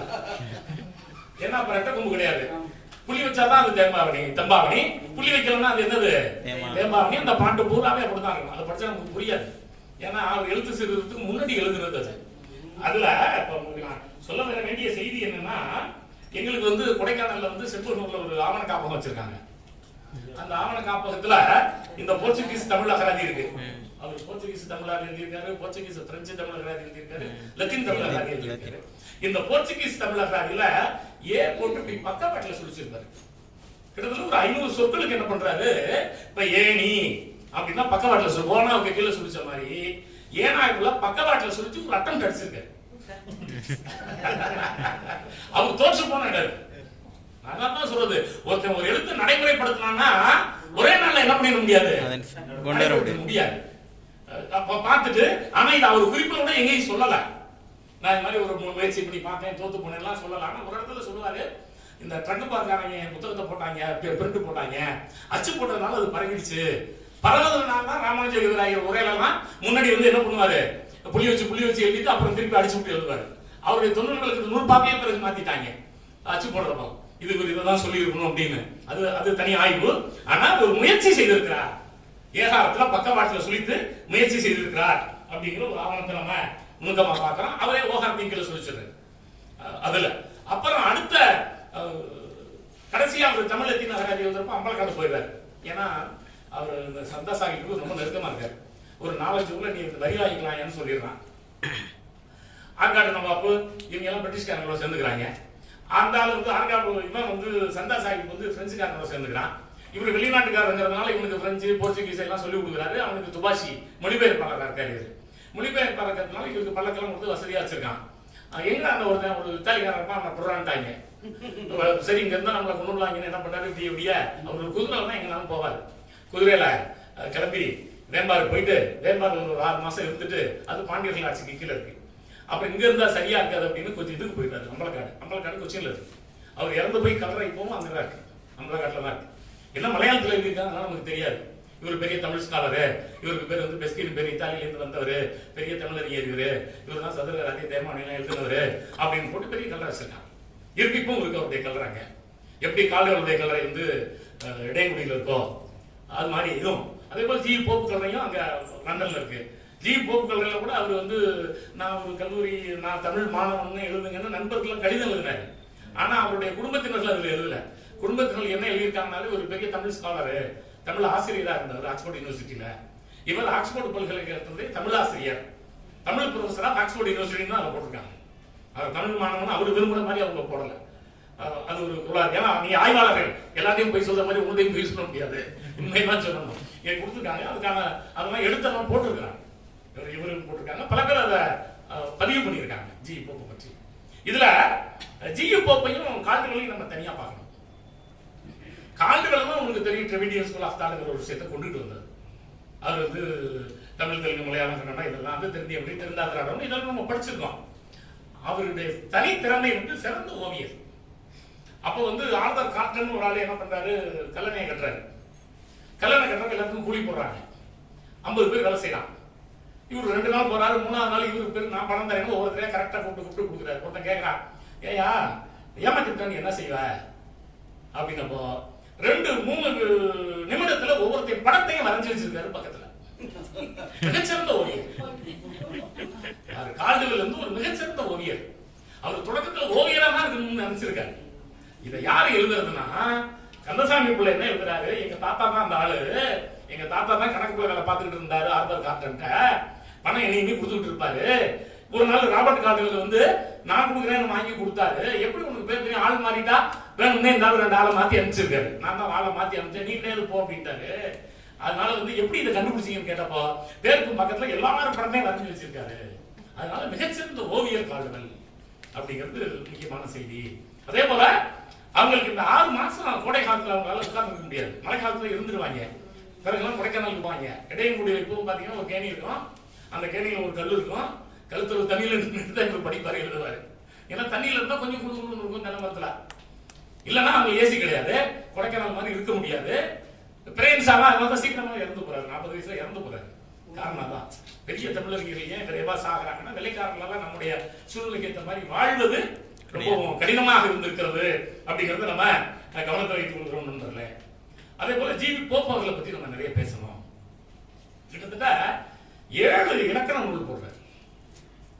Handbook of colloquial dialect, handbook of standard dialect, அதே போல நன்னூல் மொழிபெயர்ப்பு யாப்பிலக்கண மொழிபெயர்ப்பு, யாப்பிலக்கண மொழிபெயர்ப்பு. இந்த பக்கம் தமிழ்ல 100 பாட்டு, இந்த பக்கம் ஆங்கிலத்தில் இருக்கும். இந்த பக்கம் தமிழ்ல இருக்கும், ஆங்கிலத்தில் இருக்கும். நன்னூலை ஆங்கிலத்துல அழகா மொழிபெயர்த்து வெளியிட்டவர் ஜி போப் அவர்கள். அப்போ மக்களுக்கு தேவையான இலக்கணம் அது இருக்குது. விருப்பங்கிறது எழுதுற நான் ஏன் இந்த கிளாட்டிஸுக்கும் இந்த 90 விளக்கத்துக்கும் யாப்பங்கள் காரியையும் தண்டி அலங்காரத்தையும் நம்பிக்கை பொருளையும் பயன்படுத்துறேன்னா இதுதான் பயன்பாட்டில் இருக்கு. தொல்காப்பியம் முழுசா கிடைச்சிருக்கு. ஆனா எங்களால அதை படிக்க முடியல, அதை சொல்லி தரத்துக்கு ஆள் இல்ல. நான் படிச்சு பார்த்தேன், எனக்கு விளங்கல. தமிழர்களுக்கும் தெரிய மாட்டேங்குது. உங்களுக்கு தெரியும், போன நூற்றாண்டுல இந்த வடுகநாத தேசிகன் ஒருத்தரும் இந்த 2 பேரும் தான். திருவாரூர்ல ஒருத்தர், தஞ்சாவூர், சென்னையில இருந்து ஒரு ஆள் போய் தான் திருவாரூர்ல 3 வருஷம் ஒரு ஜட்ஜு தான் பணத்தை செலவு பண்ணி தான் பையன் படிக்க வச்சு தான் கொண்டுட்டு வரேன். அப்ப அந்த வடுகநாத தேசிக திருவாரூர்ல வந்து ஒருத்தர் தான் யாருக்கும் 19ஆம் நூற்றாண்டுல தொல்காப்பியமே தெரியாது. ரொம்ப நீங்க நான் அடிக்கடி சொல்லுவேன், இப்ராஹிம் பிச்சர் ஒருத்தர், இப்ப பிஷப் யூபர் காலேஜ் மாதிரி அப்ப எஸ்பிஜி காலேஜ்னு ஒரு காலேஜ் திருச்சியில இருந்துச்சு. அங்க தமிழாசிரியரா இருந்தாரு. அவரு கருவாட்டு கடை பெரிய மொத்த வியாபாரி. அந்த கருவாட்டு கடை மொத்த வியாபாரியா இருக்கிறவர்கிட்ட தான் 50 பேர் 60 பேர் தமிழ் படிப்பான் தொல்காப்பியம் அவர்கிட்ட. அப்படி படிக்கிறப்பதான் மூராகவையங்கர் ராகவையங்கர் 2 பேருமே அத்தை பிள்ளைங்க மாமா பிள்ளைங்க. ராகவையங்கர் மாமா பையன், இவர் வந்து அத்தை பையன் மூராகவையங்கர். 2 பேரும் அங்க உட்கார்ந்து தான் தொல்காப்பியம் படிச்சாங்க. கருவாட்டு கடையில் வந்து கருவாட்டு கடையில் உட்கார்ந்து. ரொம்ப முக்கியமானவர். அவர் பேர் என்ன? அவர் பேரு இப்ராஹிம் பிச்சை. இப்ராஹிம் முகமது இப்ராஹிம் பிச்சை.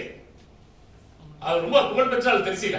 அந்த காலத்துல வந்து ஆசா ஞாமசந்தம் பிறந்த அசம்பிலும் அவர் பிறந்திருக்காரு. இப்படி 19ஆம் நூற்றாண்டு ஆளுமைகள் அப்படின்னு பாத்தீங்கன்னா இலக்கணத்தை பொறுத்தவரை 2 பேர் தான். அது எல்லாருமே நீங்க விவசாயம் பிள்ளைங்க எல்லாருமே இருக்காங்க. ஒருத்தர் முத்துவீரு பாத்தியாயர். முத்துவீரு பாத்தியாயர். நீங்க முத்துவீரி எப்படி ஒரு இலக்கண புத்தகம் எழுதியிருக்காரு. அவர் வந்து பொற்கொள்ளர். உரைகளில் இப்பவும் அவங்களுடைய வாரிசுகள் இருக்கிறாங்க.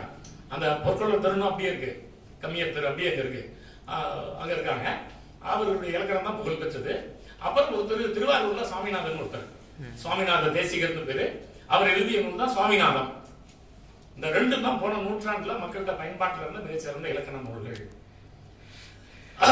19ஆம் நூற்றாண்டை பொறுத்தவரை ஐரோப்பியர்களை பொறுத்தவரை நிறைய எழுதியிருக்கிறாங்க. அது ஒரு பெரிய பட்டியலே இருக்கிறது.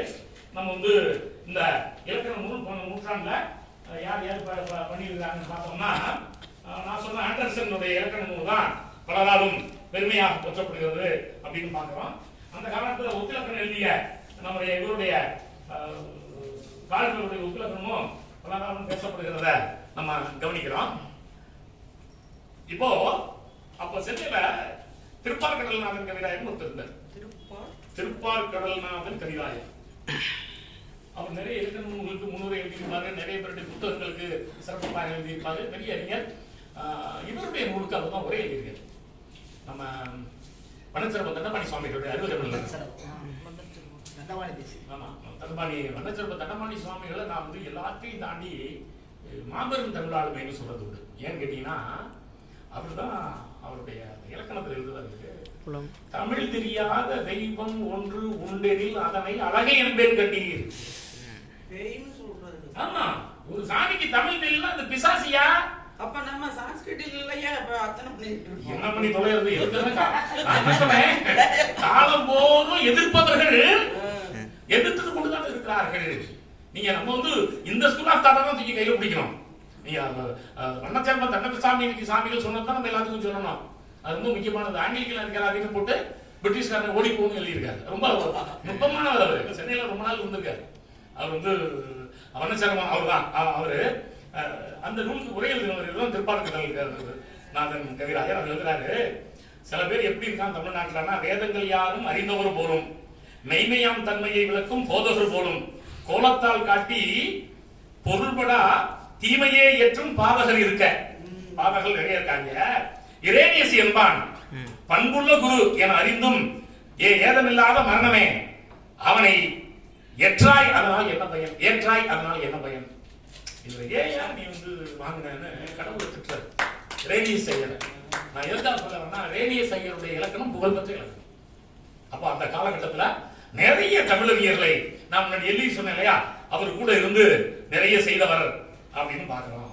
அதே மாதிரி அவருடைய grammar of Tamil language with appendix ஒரு புத்தகம், அப்ரிக்மெண்ட் ஆஃப் தமிழ் கிராமர் அப்படின்னு சொல்லி 1838 இந்த ரேனியஸ் ஐயருடைய புகழ்பெற்ற நூலா நம்ம குறிப்பிட வேண்டிய கட்டாயத்தில் இருக்கிறோம் நண்பர்களே. இவங்கெல்லாம் இந்த மாதிரி எழுதுனதுனால நமக்கு என்ன லாபம் கிடைச்சிச்சு அப்படின்னு பாத்தீங்கன்னா, உங்களுக்கு விட்னேன்னு ஒரு அமெரிக்க மொழியியல் அறிஞர் life and growth of language ஒரு புத்தகம் எழுதுறான். பெரிய மொழியியல் புத்தகம். 18ஆம் நூற்றாண்டுல எப்படி லாங்குவேஜ் சயின்ஸ் இதான் எழுதுனானா மேக்ஸ் முல்லர். உங்களுக்கு தெரியும், மேக்ஸ் முல்லருடைய புகழ்பெற்ற புத்தகம் லாங்குவேஜ் சயின்ஸ். இன்னைக்கும் பைபிள் ஆஃப் லிங்குவிஸ்டிக்ஸ் அவங்க சொல்லுவாங்க. எப்படி 1956 சிந்தட்டிக்கல் தியரி ரிட்டன் பை இவர் அமெரிக்காவில் இருக்காரு, உயிரோடு இருக்காரு, புகழ்பெற்ற வல்லுநர். அதுபோல அப்போ புகழ்பெற்ற மொழிகள் நூலா இருந்துச்சு. அந்த விட்னியோடைய புகழ்பெற்ற நூல்ல அவர் எழுதுறாரு, அமெரிக்க மொழியில் அறிஞர், திராவிட மொழிகள் சிறப்பான ஒலியியல் கூறுகளை உடையவை. இது 1830. பின்னொட்டு மொழிகள் அக்லிட்டரேட்டிவ் லாங்குவேஜ். இந்த பல்பொரு ஒரு சொற்கள் முன்னொட்டுகள் மிகச்சிறந்த ஒட்டுநிலை மொழி குடும்பம். இந்த மொழி குடும்பத்தை நீங்க இந்தோ ஐரோப்பியன் மொழி குடும்பம்னு சொல்லக்கூடாது. பினிஷ் ஹங்கேரியன் மொழிகளைப் போல மிகச்சிறந்த நூல் என்பதை அமெரிக்க தமிழறிஞர்கள் பாராட்டுகிறார்கள் அப்படின்னு எழுதுறாரு. அப்ப ட்ரூ மாதிரி அமெரிக்க நாட்டிலிருந்து வந்த வல்லுநர்கள் அவருக்கு இப்படி ஒரு தரவை என்ன பண்ணிருக்காங்க, கொடுத்திருக்காங்க. இதை பத்தி எழுதும்போது நிறைய பேர் எழுதுறாங்க. இந்த மாதிரி பல பேர் இந்த மாதிரி செஞ்சிருக்காங்க. இந்த ட்ரூ திருக்குறள் அப்பவே 63 அதிகாரங்கள் மொழி பேசிருக்காங்க. உங்களுக்கு தெரியும். பரிமேலகர் உரையை அச்சு போடுறதுக்கு உதவி பண்ணார். பணம் கொடுத்தவர்கள் தான் ட்ரூ தான். நன்னூல் உரையை வெளியிடுறதுக்கு செஞ்சவர் இவரு. சிந்தாமணி செப்பமிட்டு தயாராக வைத்திருந்தார். அமெரிக்க நூலகங்கள் இருக்கும் அப்படின்னு நீங்க கந்தசாமி பிள்ளை அது எப்ப பண்ணாரா, தஞ்சாவூர்ல போய் சமண அறிஞர் ராஜாராம் ஒருத்தர் இருந்தாரா. அந்த ராஜாராம் முதலியார்கிட்ட போய் இவரு சமசமய கருத்துக்கெல்லாம் தானே உட்கார்ந்து பாடம் கேட்டாராம். கேட்டுக்கிட்டு அப்புறம் தான் அந்த சிந்தாமணிய செப்பம் பண்ணாரு அப்படின்னு சொல்லிட்டு நிறைய அதை பத்தி எழுதுறாங்க. விவிலியத்துல ஒஃபீர்னு ஒரு இடம் சிறந்த கடற்கரை. அப்புறம் அந்த கிரேக்க இலக்கியத்துல நீங்க பார்க்கலாம். அங்க இது வெளிநாட்டு கடற்கரை, இது ஆப்பிரிக்காவில் இருக்கு, ஆப்பிரிக்காவில் இருக்கு எழுதுவாங்க. ராபர்ட் கால்வெல் தான் இல்ல இந்த ஒஃபீர்ங்கிறது ஓரி தான். இந்த ஓரி கடற்கரை தான் பைபிள் எப்படி சொல்லியிருக்காங்க. அப்ப இங்க இருந்து அவங்களுக்கு தொடர்பு இருந்துச்சு அப்படின்னு சொல்லிட்டு கிட்டத்தட்ட ஒரு 70 காசுகள் பொற்காசுகள் ஒருத்தர் மதுரையில ஒரு பாதிரியார் அந்த தென்னிந்திய திருச்சபையை சார்ந்தவர் எடுத்து வச்சிருக்காரு. அதை ஒரு புத்தகமாக்குறாரு. புத்தகமாக்குறப்போ இது அகஸ்ட சீசருடைய தலை, இது அகஸ்ட சீசர் காசு, இது நீரோ மன்னனுடைய காசு.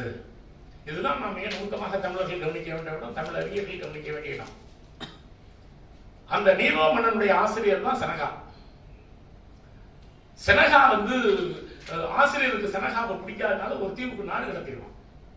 நாடு கடத்தினப்ப அவன் தன்னுடைய நண்பர்களுக்கு எழுதிய கடிதம் தான் வரலாற்றுல புகழ் பெற்ற கடிதமாக இருக்கிறத நம்ம கவனிக்கிறோம்.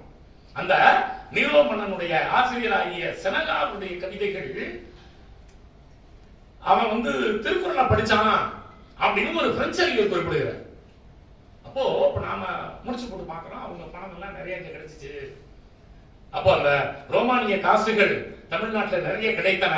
நிறைய ரோமானிய காசுகள் இங்க கிடைத்து அந்த 51 காசுகளையும் இந்த ரோமானியர்கள் எந்தெந்த காலத்துல வெளியிட்ட பணம்னு கால்வெல் ஒரு புத்தகம் போடுறாரு. அவர் பெரிய வரலாற்றறிஞர். கால்வெல் ஓவியர் மட்டும் இல்ல, ஒப்பிலக்கண அறிஞர் மட்டும் இல்ல, மிகச்சிறந்த அவருடைய ஹிஸ்டரி ஆஃப் திருநெல்வேலி புகழ்பெற்ற நூல். திருநெல்வேலி வரலாறு சரித்திரம் அப்படின்னு போட்டிருக்காங்க, நீங்க படிச்சிருப்பீங்க. ரொம்ப புகழ்பெற்ற நூல். நிறைய மானுடவிய பார்வை, அந்த பகுதியில் இருந்த திருநெல்வேலி இருந்த அனைத்து சாதிகளை பற்றிய மானுடவியல் பார்வையை தர்ஸ்டெல்லாம் பிறகுதான். தென்னிந்திய பழங்குடிகள் இதெல்லாம் எழுதின தர்ஸ்டெல்லாம் அவருக்கு 50 வருஷத்துக்கு பிறகுதான். இவர் 1851லயே இந்த ஹிஸ்டரி ஆஃப் திருநெல்வேலி எழுதுறப்போ அவர் 3 முறை லண்டனுக்கு போயிட்டு வர்றாரு. அவர் அயர்லாந்துல இருந்தவர், அவர் ஸ்காட்டிஷ் வந்தவர். நீங்க நினைக்கிற மாதிரி பிரிட்டிஷ்ங்கிறது ஒரே சாதி கிடையாது. பிரிட்டிஷ்காரனை வேற, ஸ்காட்டிஷ் வேற, ஸ்காட்லாந்து ஸ்காட்டிஷ் வேற, ஐரிஷ் அயர்லாந்து வேற. 3 ஸ்டேட் ஈக்குவலா இருக்கும். இவன் 2 பேரும் முடி போனா பிரிட்டிஷ்காரன் தோக்கடிச்சிருவான். அந்த மாதிரி 3 மொழி பேசுகிற 3 தேசிய இனங்களை சார்ந்தவர்கள் ஒன்னா இருக்கிறதுனாலதான் அது ஐக்கிய பேரரசு, ஒன்றிய பேரரசு, யுனைடெட் கிங்டம்னு பேரு. அதனால லண்டனுக்கே பேர் யுனைடெட் கிங்டம் தான். அதனால யுனைடெட் ஸ்டேட்ஸ் ஆஃப் இந்தியா அப்படின்னு சொல்றதுல யாருக்கும் எந்த சங்கடமும் வர வேண்டிய அவசியம் இல்லை. The great British government, the great British government United Kingdom தான். வேணா நீங்க இது யுனைடெட் சொல்றதா நியாயமா இருக்க முடியும். ஏன்னா அங்க ஸ்காட்டிஷ் லாங்குவேஜ் பேசுறதுக்கு இங்கிலீஷ் தெரியாது, ஐரிஷ்காரனுக்கு இங்கிலீஷ் தெரியாது. கால்டுவெல் ஐரிஷ் நாட்டில் வளர்ந்தவர், கார்டுவெல் இங்கிலீஷ் காலேஜ்ல தான் போய் படிக்கிறாரு. அவர் ஸ்காட்டிஷ் சார்ந்தவரா இருந்தாலும் அவர் ஐரிஷ்மேன். இதை நாம் மிக நுணுக்கமாக கவனிக்கணும். நம்ம என்ன நினைச்சுக்கலாம், வெள்ளக்காரனா எல்லாரும் இங்கிலீஷ் தெரிஞ்சவன் நினைச்சுக்கலாம். நான் அடிக்கடி சொல்லுவேன், வீரமா முனிவர் காலத்துல வாரன் ஹேஸ்டிங்ஸே வரல. இவர் 47 செத்து போறாரு, 60க்கு அப்புறம் தான் வர்றார் ராபர்ட் கிளைவ்லாம். அவரே எழுதுவார் அவருடைய கொடுந்தமிழ் இலக்கணத்துல, இந்த கடற்கொள்ளைக்காரர்கள் இங்கிலீஷ்மேன் பேசுகிற மொழி ஒண்ணு இருக்கு, அந்த கடற்கொள்ளைக்காரர்களுடைய மொழியில வந்து இந்த டா இருக்கு, டி இருக்கு, வேற எந்த ஐரோப்பிய மொழியிலும் இல்ல. அதே போல எந்த ஐரோப்பிய மொழியிலும் எஃப்பும் கிடையாது. அதெல்லாம் பேத்தர் தான், ஃபாதர் கிடையாது. PATHER அவரே பெஸ்கிக்கு முன்னால பி தான் இருக்கும், பாத்தர் தான் இருக்கும். பாத்தர்ல இருந்து வந்ததுதான் பாத்திரி. பாத்தர் PATHER வந்ததுதான் பாரியார். நீங்க போர்ச்சுகீஸ்ல இருந்து தமிழுக்கு வந்தப்போ பேத்தரே, அங்க PATHERE பேத்தரேன்னு சொல்லுவான். பேத்தரே தான் பாதிரியாரா வந்துச்சு. அவங்களுக்கு எப்பதான் தெரியாது. ஏன்னா அவங்க இத்தாலி சாமியாருக்கு நான் தமிழ் சொல்லி கொடுக்க போனாங்க. நானும் போய் அவருக்கு இந்த டா படம் அப்படின்னா டா வரவே பதம் சொல்லிட்டே இருப்பாரு. என்னன்னா எனக்கு டா வராது. அப்புறம் வீரமாமுனிவர் படிக்கிறப்ப தான் வீரமாமுனிவருக்கு வராது. ஏன்னா அவர் இத்தாலியன்.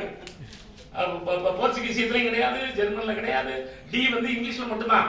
அத அந்த ஐரோப்பியர்களுக்கு அறிமுகப்படுத்தும் போது எழுதுவாரு, கடற்கொள்ளைக்காரர்களாகி ஆங்கிலேயர்கள் பேசுகிற மொழியில இருக்கிறதா நண்பர்கள் சொல்றாங்க. ஏன்னா அவருக்கு இங்கிலீஷ் தெரியாது. நம்ம என்ன நினைச்சுக்கிறோம், வீரமாமுனிவர்னால எல்லாத்தையும் என்ன எழுதியிருப்பார் போல இருக்கு, இங்கிலீஷ் எழுதியிருப்பார் போல இருக்கு நினைச்சுக்கிறோம். அது எல்லாத்தையும் லத்தீன்ல தான் எழுதுறாரு. ஏன்னா வீரமாமுனிவர் காலத்துல லிங்க் லாங்குவேஜ் வந்து லத்தீன்.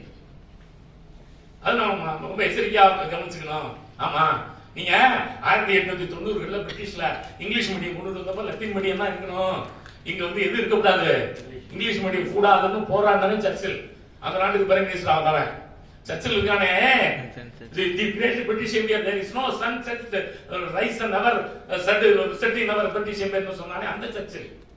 ஆமா, ஹட்லிட்ட இந்தியாவுக்கு சுதந்திரம் கொடுக்காதீங்கயா, அதனால வைக்கோல் தலைவர் இல்லையா காந்தியாவது நேராது பார்லிமெண்ட்ல சொன்னாங்க. அதனால தான் அட்லி பேர் வந்தப்ப கேட்டாங்க, எவ்வளவு நேதாஜின்னு ஒரு ஆள் இருந்தாங்க, அவன் அடிச்சு கொண்டுக்குவான், வெறும் 7000 பேர் தான் இருக்கான், எத்தனை 6 லட்சம் பேர் வச்சிருக்கான், பயந்துட்டு தான் கொடுத்தேன். இது ஹட்லி சொன்னது. இந்தியாவுக்கு பிரதமரா இருந்தது தோத்து போய் பிறகு வந்தப்போ. இதையும் நாம் கவனத்தில் வச்சுக்கணும். பிரிட்டிஷ்காரங்க எங்க பயந்துட்டு கொடுத்தாங்கன்னு நம்ம மனசுல வச்சுக்கணும். அந்த சர்ச்சில் அவனே எழுதுவான், இங்கிலீஷ் மீடியம் கூடாது, எங்களுக்கு லத்தீன் மீடியம் தான் இருக்கணும். 1890 ரொம்ப நாள் இல்ல, அப்பதான் இங்கிலீஷ் மீடியம் அங்க வருது. ஏன்னா நமக்கு இந்த ஆங்கில அடிமைத்தனம் இருக்க எல்லா இடத்துல இருக்கு, பிரிட்டிஷ்லயே அப்ப கிடையாதாங்க. அதனால லண்டன் பூரா லத்தீன் தான், பிரான்ஸ் ஜெர்மன் பூரா லத்தீன் தான், ரோமாபுரி பூரா அன்னைக்கு லத்தீன் தான், இன்னைக்கு லத்தீன் தான். அது ஒன்றும் சந்தேகமே வேண்டாம். வந்து இங்கிலீஷ் ரொம்ப கிண்டல் ஐரிஷ்மேன். அதனால நம்ம வந்து இந்த ஐரிஷ் பீப்புள், இந்த ஸ்காட்லாந்து பீப்புள், இவங்க எல்லாம் வந்து இங்கிலீஷ் ஒத்துக்க மாட்டாங்க. லத்தீன்ல கூட இங்கிலீஷ் எழுத மாட்டாங்க. அது எந்த ஊர்ல தான் இருக்குது, யூகேல தான் இருக்குது. ஏன் உங்களுக்கு நான் சொல்றேன்னா, நம்ம ஊர்ல ஹிந்தியில கடிதம் எழுதுறாங்க. என்னன்னா நியாயமா? அவன் அயர்லாந்துக்கு இங்கிலீஷ் எழுத மாட்டான், இங்கிலீஷ் லாங்குவேஜ்ல எழுதுறான். ஸ்காட்லாந்துக்கு ஸ்காட்டிஷ் லாங்குவேஜ்ல எழுதுறான். நீ வந்து எனக்கு என் தமிழ்ல எழுதாலும் இல்லைன்னா இந்தியாவுக்கு எழுத விட்டுரு, நமக்கு சங்கடமே கிடையாது, நாங்க தனியா போயிடுறோம். அதுக்கு கூட அங்கேயும் அந்த போராட்டம் வந்துச்சு. ஒரு 4 வருஷத்துக்கு முன்னாடி ஓட்டெடுப்பு விட்டாங்க. அந்த ஐரிஷ் பீப்புளுக்கு ஏற்கனவே அயர்லாந்து தனியா இருக்கு, இந்த அயர்லாந்து ஸ்டேட்டுக்கு இருக்கு இல்லையா, அங்க ஒருத்தர் ஓட்டு போடல, நாங்க இந்தியாவோட தான் சேர்ந்து யூகேவோட தான் சேர்ந்து இருப்போம்ட்டாங்க. அது வெற்றி பெற்றிருந்தால் அது தனிநாடு ஆயிருக்கும். 4 வருஷத்துக்கு முன்னாடி நான் கூட எழுதி பல பத்திரிகைகள்லாம் இந்த மாதிரி ஒரு எவ்வளவு ஜென்ட்லா ஒரு முதிர்ந்த ஜனநாயகம் ஒருத்தன் தனிநாடு கேட்கறான், நீ ஓட்டெடுப்பு போனா போகணும் இவனு சொல்றான், நீ போனா எங்களுக்கு நீ தேவையில்லாத வெயிட்டு, நீ போனா எங்களுக்கு பொருளாதார வலிமையா இருக்கும், அதனால ஐரிஷ் பீப்புள் இருக்கிறதுனால எங்களுக்கு எக்ஸ்ட்ரா லக்கேஜ் தேவையில்லாத வேஸ்ட் லக்கேஜ் இது அப்படின்னு அவனும் நினைக்கிறான்.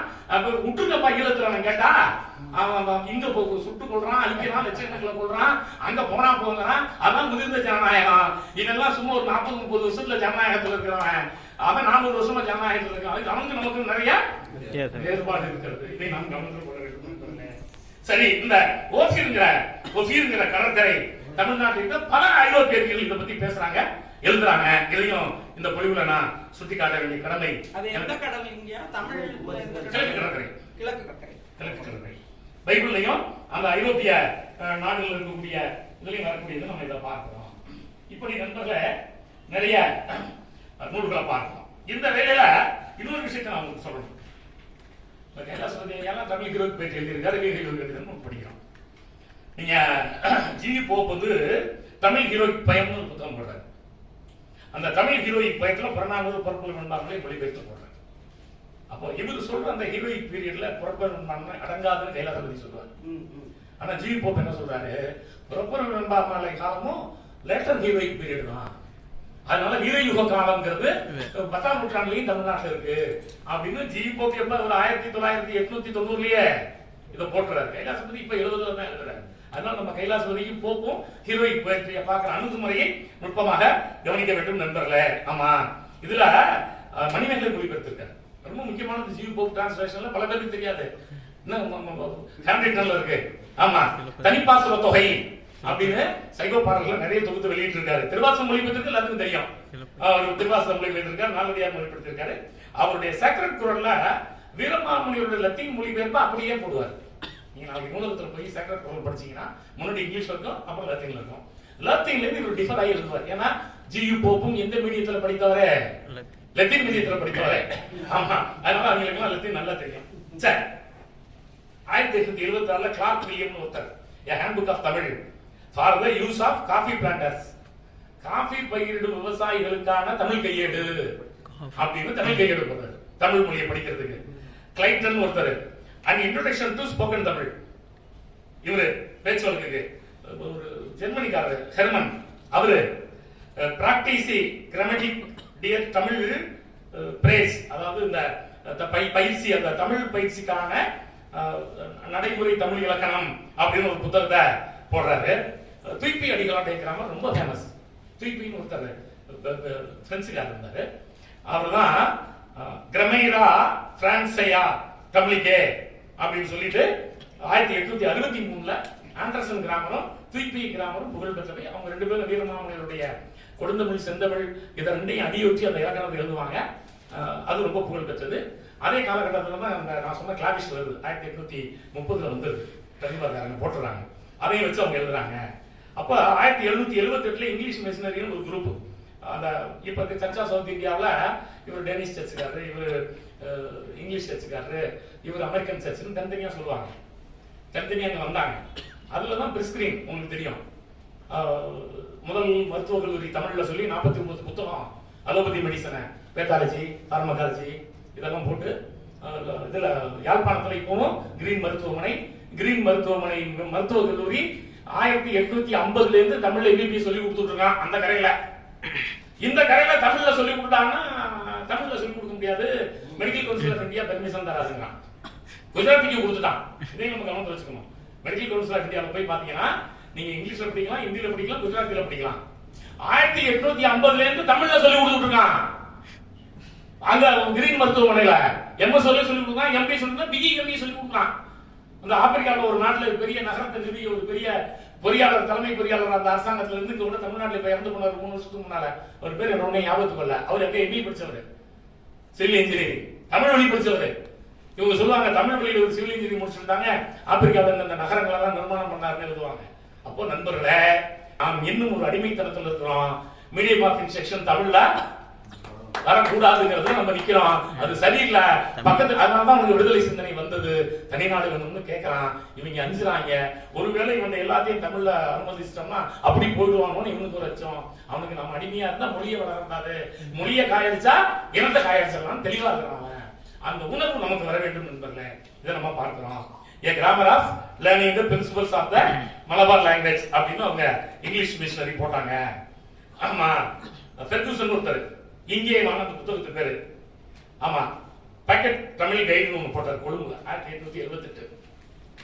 தனித்தனியா கோலாலம்பூர்ல, கொழும்புல, சென்னையில தனியா பிரஸ் வச்சு தனித்தனியா அவங்க தமிழுக்காக பங்களிப்பு தந்திருக்கிறார்கள்.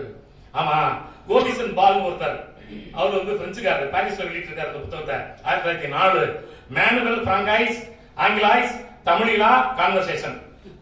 ஆங்கிலாய்ஸ்னா இங்கிலீஷ், பிராங்காய்ஸ்னா பிரெஞ்சு, தமிழ்னா தமிழ். இந்த மூணுக்கும் கான்வர்சேஷன் உரையாடல் போட்டு இலக்கணம் கொடுக்குறேன் 1904. அதாவது பன்மொழியில அறிஞ்சிக்கணும் அப்படிங்கிறதுக்காக. கால்கரவை பத்தி நீங்க படிச்சீங்க, திருக்குறள்ல சிறந்த மொழிபெயர்ப்பு கால்கரவு தான் இன்னைக்கும். Outline of Tamil grammar 1855. அப்போ 1800 அந்த 19ஆம் நூற்றாண்டுல கால்வெல் மட்டும் இல்ல, ஜி போப் மட்டும் இல்ல, டேவிட் ஜோசப் ஒருத்தர் தான் தமிழர் அவரு. அப்ப அவர் வந்து இன்ஸ்பெக்டர் ஆஃப் ஸ்கூல்ஸ் விசாகப்பட்டினம். அப்ப நம்ம பள்ளிக்கூடத்துல இன்ஸ்பெக்டர் எங்க இருந்தாரு? விசாகப்பட்டினத்துல இருந்தாரு. அவர் தமிழ் இலக்கண தெளிவுன்னு ஒரு புத்தகம் போட்டிருக்காரு. அந்த தமிழ் இலக்கண தெளிவுல பாத்தீங்கன்னா அவ்வளவுக்கும் எழுத்து இலக்கணத்துல இருந்து அணி இலக்கணத்துல இந்த தமிழ் இருக்கு, இந்த ஆங்கிலத்துல இருக்கும், தமிழ்ல இருக்கும், ஆங்கிலத்துல இருக்கும். அப்ப தேர்ட் ஃபார்முக்கு அது பாடமா இருக்கு. அனைவரும் ஒரு பியூசி ஸ்டேஜ் நினைக்கிறேன் தேர்ட் ஃபார்ம் ஃபோர்த் ஃபார்முக்கோ பாடமா இருக்குது. 1871 போட்டாரு. அது மாதிரி நம்ம அப்போ இந்த கால் கிராமோட அவுட்லைன் ஆஃப் தமிழ் கிராமர் புகழ் பெற்றது பலரும் அதை எழுதுறாங்க. ஆமா, எலிஜான்னு ஒரு அம்மா, ஹாலே எலிஜா, அவங்க என்ன எழுதுறாங்க? துரசாணி தமிழ் புத்தகம். துரசாணினா அந்த துறைக்கு பெண்பால் துரசாணி. அந்த பொம்பளைங்க பயன்படுத்துறதுக்கு ஒரு கைடு போட்டிருக்காங்க. நீங்க இதை படிச்சீங்கன்னா எளிதா இருக்கும், நீங்க சமையல் குறிப்பு இதுதான் உங்களுக்கு வசதியா இருக்கும் அப்படின்னு தமிழ்ல கத்துக்கங்க அப்படின்னு போட்டிருக்காங்க. ஏ ஜோசப் ஒருத்தரப்ப கொலோக்கியல் தமிழ் கைடு 1872. கிரிகோஸ் பெர்சின் ஒருத்தர் Tamil course for European scholars 1956. 50 பதிப்புக்கு மேல வந்துருச்சு. அங்க பல வெளிநாடுகள்ல பாடமா இருக்கிற புத்தகம் வந்து. லேப்னு ஒருத்தர் பிஏ லேப் அப்ரேட்ஸ் லா கிராமட்டே பிரான்சாய் தமிழ் பல பதிப்புகள் வந்து 1890. இவர் வந்து இந்த பிரெஞ்சு மொழிக்கும் தமிழுக்குமான ஒப்பீடு இலக்கணம் பிரான்ஸ்ல பாரிஸ்ல பள்ளிக்கூடங்கள்ல பாடமா இருக்கிற புத்தகம் அப்படின்னு இதை பத்தி நம்ம படிக்கிறோம். அதே போல அந்த ஆந்திரங்களை பத்தி நம்ம படிச்சிருக்கோம். ஸ்ட்ரக்சரல் லிங்குஸ்டிக்ஸ் ஆஃப் தமிழ் அப்படின்னு ஒரு நல்ல புத்தகம், தமிழ் அமைப்பு மொழிகள்னு படிச்சிருக்கோம். இப்பதான் தெரியுது கிட்டத்தட்ட ஒரு 4 புத்தகம் ரஷ்யன் லாங்குவேஜ் எழுதியிருக்காரு, நாட் இன் இங்கிலீஷ். ரஷ்யன் லாங்குவேஜ்ல தமிழ் இலக்கணம் எழுதியிருக்காரு. ஆந்திரனோ மாஸ்கோ 1964 என்ன போட்டிருக்காரு? ட்ரெவிடியஸ் ஜி ஜாசிகி அந்த ரஷ்யன் லாங்குவேஜ்ல தமிழ் என்ன போடுறாங்க? ரஷ்யன் ட்ரெவிடியன் ஒப்பீடு. ஆமா, ராசியா யாசிக் ஜேன்னு போட்டிருக்காங்க, நான் யாசிக் முடிச்சிருப்பாங்க போல. ஆமா, யாவன் ரஷ்யன் ரஷ்ய மொழி. அதே மாதிரி தான் இன்னொன்னு கலோக்கியல் தமிழ் டைரக்ட், அதுவும் ரஷ்யன்ல தான் போட்டிருக்காரு. சார் சொன்ன மாதிரி யாஷிக் தமிழ் ஸ்கேஜ் யாஷிக் ஒன்று போட்டிருக்காரு. தி தமிழ் லாங்குவேஜ் அதுக்கு அர்த்தம். Personal form of forms and verbs in contemporary Tamil அப்படின்னு ஒன்று போட்டிருக்காரு. அது ரஷ்யன் லாங்குவேஜ் இருக்கு, அது இங்கிலீஷ் மொழிபெயர்த்து எழுதுறாங்க. ரஷ்யன்ல இருக்கிறத நான் அந்த சொன்னேன் கொஞ்சம் முன்னால, தி பிரிக் ஹிஸ்டரி ஆஃப் நேஷனரி லெக்சிகோகாலஜி செல்ஃப் பொருள்னு போட்டிருக்காருன்னு சொன்னேன். அதுல ஒரு கிட்டத்தட்ட 900 பக்கம் புத்தகம். நான் சும்மா ஒரு 10 தான் எழுதினேன். நம்ம வகுப்புல சொல்லணுமே, இந்த மாதிரி எல்லாம் வெளிநாட்டுக்கானே தமிழை பத்தி ரஷ்யன்ல எழுதியிருக்கான், பிரெஞ்சுல எழுதியிருக்கலாம், போர்ச்சுகீஸ்ல எழுதியிருக்கிறான், வந்து நம்ம தான் தமிழ் தெரியாம இருக்கிறான் அப்படிங்கறத சொல்லுங்கிறதுக்காக நான் படித்தது நண்பர்களே. இப்படி அந்த காலகட்டத்துல நிறைய மலமளமளவென உலக மொழிகள்ல இந்த மாதிரி தமிழ் நூல்கள் வந்திருக்கின்றன அப்படிங்கிற கருத்தை சொல்லி இந்த 20ஆம் நூற்றாண்டுல ஒரு தனி அணி இருக்கு. ஜி போப் காலத்துக்கு பிறகு இந்த ஐரோப்பியன் மொழியில் வந்த பிறகு அது நம்ம டாக்டர் எம்எம் பரவோ மறந்துட முடியாது. டாக்டர் எம்எம் பரவோட டிஇடி டிராவிடியன் எட்டிமாலஜிக்கல் டிக்ஷனரி இன்னைக்கும் டிராவிடியன் லிங்குவிஸ்டிக்ஸ் பைபிள் 12,000 சொற்கள் வேஸ்ட் சொற்கள் பிராகுவி மொழியில் இருக்கு. ஆப்கானிஸ்தான்ல இருந்து பிராகுவி மொழி, பலுசிஸ்தானத்துல பாகிஸ்தானுடைய மேற்கு பகுதியில அந்த பிராகுவி மொழி தமிழர்கள் சிந்துவெளியில இருந்து அங்க போனவங்க அப்படிங்கிறதுக்கு இப்ப கூட நம்ம பாலகிருஷ்ணன் ஆட்சியர் ஒரு புத்தகம் போட்டிருக்காரு, நீங்க படிச்சிருப்பீங்க. ஆமா, இடப்பெயர்கள் எப்படி தமிழ் இருக்கு பாகிஸ்தான்ல, அந்த சிந்துவெளி பகுதியில் கூட இடப்பெயர்கள் தமிழ் இருக்கு பத்தி போட்டிருக்காரு. அவரு ஒடிசாவில தேர்தல் ஆணையரா தலைமை செயலாளர் இருந்தவர் நடத்துறாரு. அவருடைய வாழ்க்கை வரலாறு 2ஆம் சுற்றுலாம் படிச்சீங்கன்னா ரொம்ப அருமையா இருக்கும். எப்படி சிரமப்பட்டு நம்ம நாட்டு கிராமத்துல நாங்க போனார் அப்படின்னு. அதுல அந்த துறையில அப்புறம் டிராவிடியன் ஸ்டடீஸ் 7 தொகுதிகள் பரவ போட்டிருக்காரு. அது 7 தொகுதிகளும் ரொம்ப பெருசு. லோன் வேர்ட்ஸ் இன் சான்ஸ்கிரிட், தமிழ்ல இருந்து எப்படி சான்ஸ்கிரிட் லோன் வாங்கி இருக்கு. இவங்க வந்ததுக்கு பிறகுதான் இல்லன்னா இது தேவபாடையின் நிஷா பாசை செல்லாதுன்னு நம்ம புத்தகத்தினார் நம்ம பரிமேல நம்ம சேனாவரையர் தானே சொல்றாரு. அது தேவ பாஷையானம், தேவ பாஷைங்கிற இந்த நீசா பாஷை செல்லாதுனாலும் அங்கிருந்து இங்கே அங்க போகாதுங்கிற தகர்த்தவர்கள் யாருமா? ஐரோப்பியர்கள் தான். எவனோ போற மட்டும் இல்ல, அதுக்கு முன்னாடி ஆண்டர்சன் கோவர் ஐயா இதுவர் நல்லா கோவர் பத்தி நம்ம மதுரை ஐயா ஒரு 40 பக்கம் the selected poems of folk literature in south Indian languages புத்தகம் பேரு. தமிழ், தெலுங்கு, மலையாளம், துளு இருக்குது. நாட்டுப்புற பாடல தொகுத்து போட்டிருக்காரு. 1861 அந்த புத்தகம் இருக்கு. அந்த 40 முன்னுரையில சொல்வாரு, இப்படி எழுதாரு, இவங்க வந்து அங்க இருக்கும் தெலுங்குல இருக்கும் அதை திருடி வச்சுக்கிட்டு என்னதுமாங்க, தமிழ்ல இருக்கும் பழமொழி அதை திருடி வச்சுக்கிட்டு என்னது பிடிக்கல, திருடி வச்சுக்கிட்டு என்னதுப்பாங்க, இவங்களுக்கு ஒண்ணுமே கிடையாது. அது ஆண்டர்சன் எப்படி எழுதுவாருன்னா, அதனால தான் நான் இவங்களை தமிழ் வழி சிந்தனையாளர்கள் கோவர், தமிழ் வழி சிந்தனையாளர் ஆண்டர்சன், தமிழ் வழி சிந்தனையாளர் எல்லிஸ், தமிழ் வழி சிந்தனையாளர் கிண்டர்ஸ்லின்னு சொல்றதுக்கு காரணம் இருக்குது. மத்தவெல்லாம் அவன்கிட்ட போனப்போ இவன் என்ன சொல்லுவான்னா, இவ்வளவு கோயில் இருக்குதுயா, தஞ்சாவூர்ல வந்து சைவ கோயில்கள் இவ்வளவு இருக்குது, இவ்வளவு வைணவ கோயில்கள் இருக்குது, ஆனா கோயில் கட்டுறது எப்படின்னு ஒரு புத்தகம் கூட தமிழ்ல இல்ல. ஆண்டர்சன் கூப்பிட்டு கேட்கிறாரு அவங்க வந்தவங்கலாம், சரி இந்த கட்டடக்கலையை பத்தி நான் டிரான்ஸ்லேட் பண்ணணும், எனக்கு புத்தகம் கொடுங்க, எங்க ஊர்ல இந்த கட்டடத்தை கட்டுறதுக்கு சொல்லி கொடுக்கணும்னு கேட்கிறாரு. ஒண்ணு கூட தமிழ்ல இல்ல. அப்படின்னா என்னன்னா, வாங்கி அழிச்சுட்டு அவன் மொழியில மட்டும் பாதுகாப்படி அதுல டிஸ்ட்ராய்ல ஆதி லாங்குவேஜ். அவன் புத்தகத்தை வாங்குவான் ஓலைச்சுவடிய, இவன் எழுதி வச்சுக்குவான், அவன் கையில கிடைக்காம அதை அழிச்சிருவான். இல்லன்னா கோயில் கட்டுறதுக்கு இவனை நம்ப மாட்டான். அப்ப ராஜா இவனை நம்பணும்னா அந்த கோயில் கலை வந்து தான் கையில இருக்கணுங்கிறதுக்காக இவர்கள் அழித்திருக்கிறார்கள் சான்றுகளோட சொல்றாங்க. இது ஆண்டர்சனும் கோவர் தான் கண்டுபிடிச்ச ஆட்கள். பெரியாரெல்லாம் கிடையாது. பெரியாரெல்லாம் இப்போ இன்னைக்கு 1825க்கு அப்புறம் அப்பவே அவங்க அண்ணன் இடஒதுக்கீடு பேசினாங்க. 1851ல எப்போ இந்த பிரிட்டிஷ் கம்பெனிக்கு மாறிச்சோ, பிரிட்டிஷ் கம்பெனில இருந்து பிரிட்டிஷ் கவர்மெண்ட்டுக்கு மாறிச்சோ, ஒரு ஐஏஎஸ் ஆஃபீஸர் எழுதுறான், ஒரே குடும்பத்துல 127 பேர் வேலையில இருக்காங்க, ஒரு குடும்பத்துல 3 பேர் 4 பேர் இருக்கக்கூடாதியா, அதனால வந்து ரிசர்வேஷன் கொடுக்கணையா. நீங்க இடஒதுக்கீடு பெரியார் பேசினார், அம்பேத்கர் பேசினார், அதெல்லாம் எப்போ இந்த 20ஆம் நூற்றாண்டுடைய தொடக்க காலத்துல அதிகாரத்துல எப்படி ஒரு குடும்பமே இருக்கலாம். அவன் பிரிட்டிஷ்காரங்க மிரட்டுறான், ஐஏஎஸ் எல்லாம் சரிபட போல வெளியே இருக்கலாம். அப்போ அவர்கள் அதை பார்த்தார்கள். பார்த்துட்டு தான் இந்த இடத்துல அடிமட்ட மக்களுக்கு, அதனாலதான் அயோத்திதாச பண்டிதர் போய் எங்களுக்கு பள்ளிக்கூடம் கொடுங்க.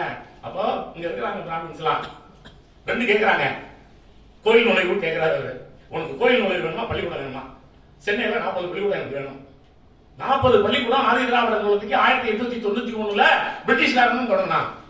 நான் மிக கவனமாக கொள்ள வேண்டும், எச்சரிக்கையாக நமக்கு அணுகணும். அவன் தான் பள்ளிக்கூடத்தை தொடங்கினான். அப்புறம் எங்களுக்கு குடியிருக்க நிலம் வேணும். இப்ப நம்ம ஒரு ஜெய்பீம் எல்லாம் வந்து இருளர்களுக்கு சென்ட்ரல் பத்தி பேசுறோம்.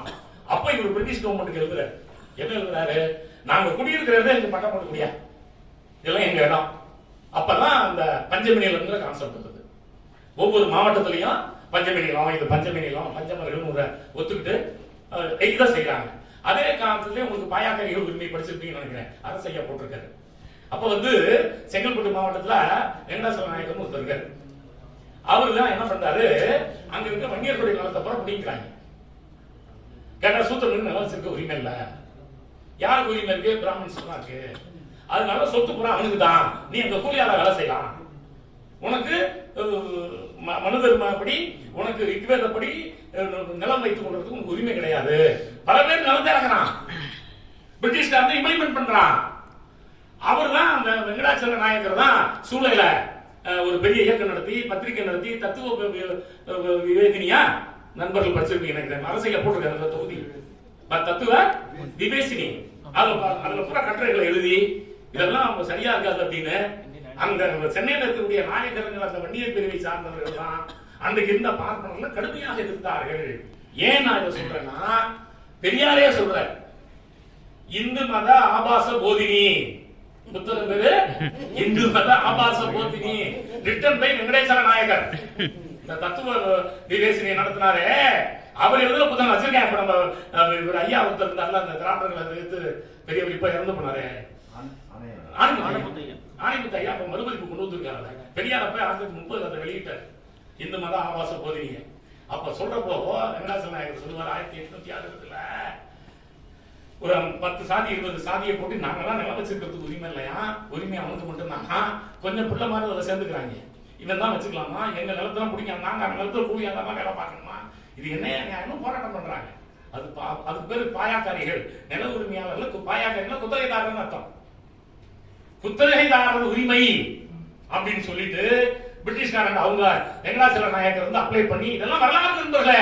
நம்ம நினைச்சிட்டு இருக்கோம் ஏதோ பெரியார் தான் பாப்பனம் பிடிக்காதனால திட்டார் நினைச்சிட்டு இருக்கோம்.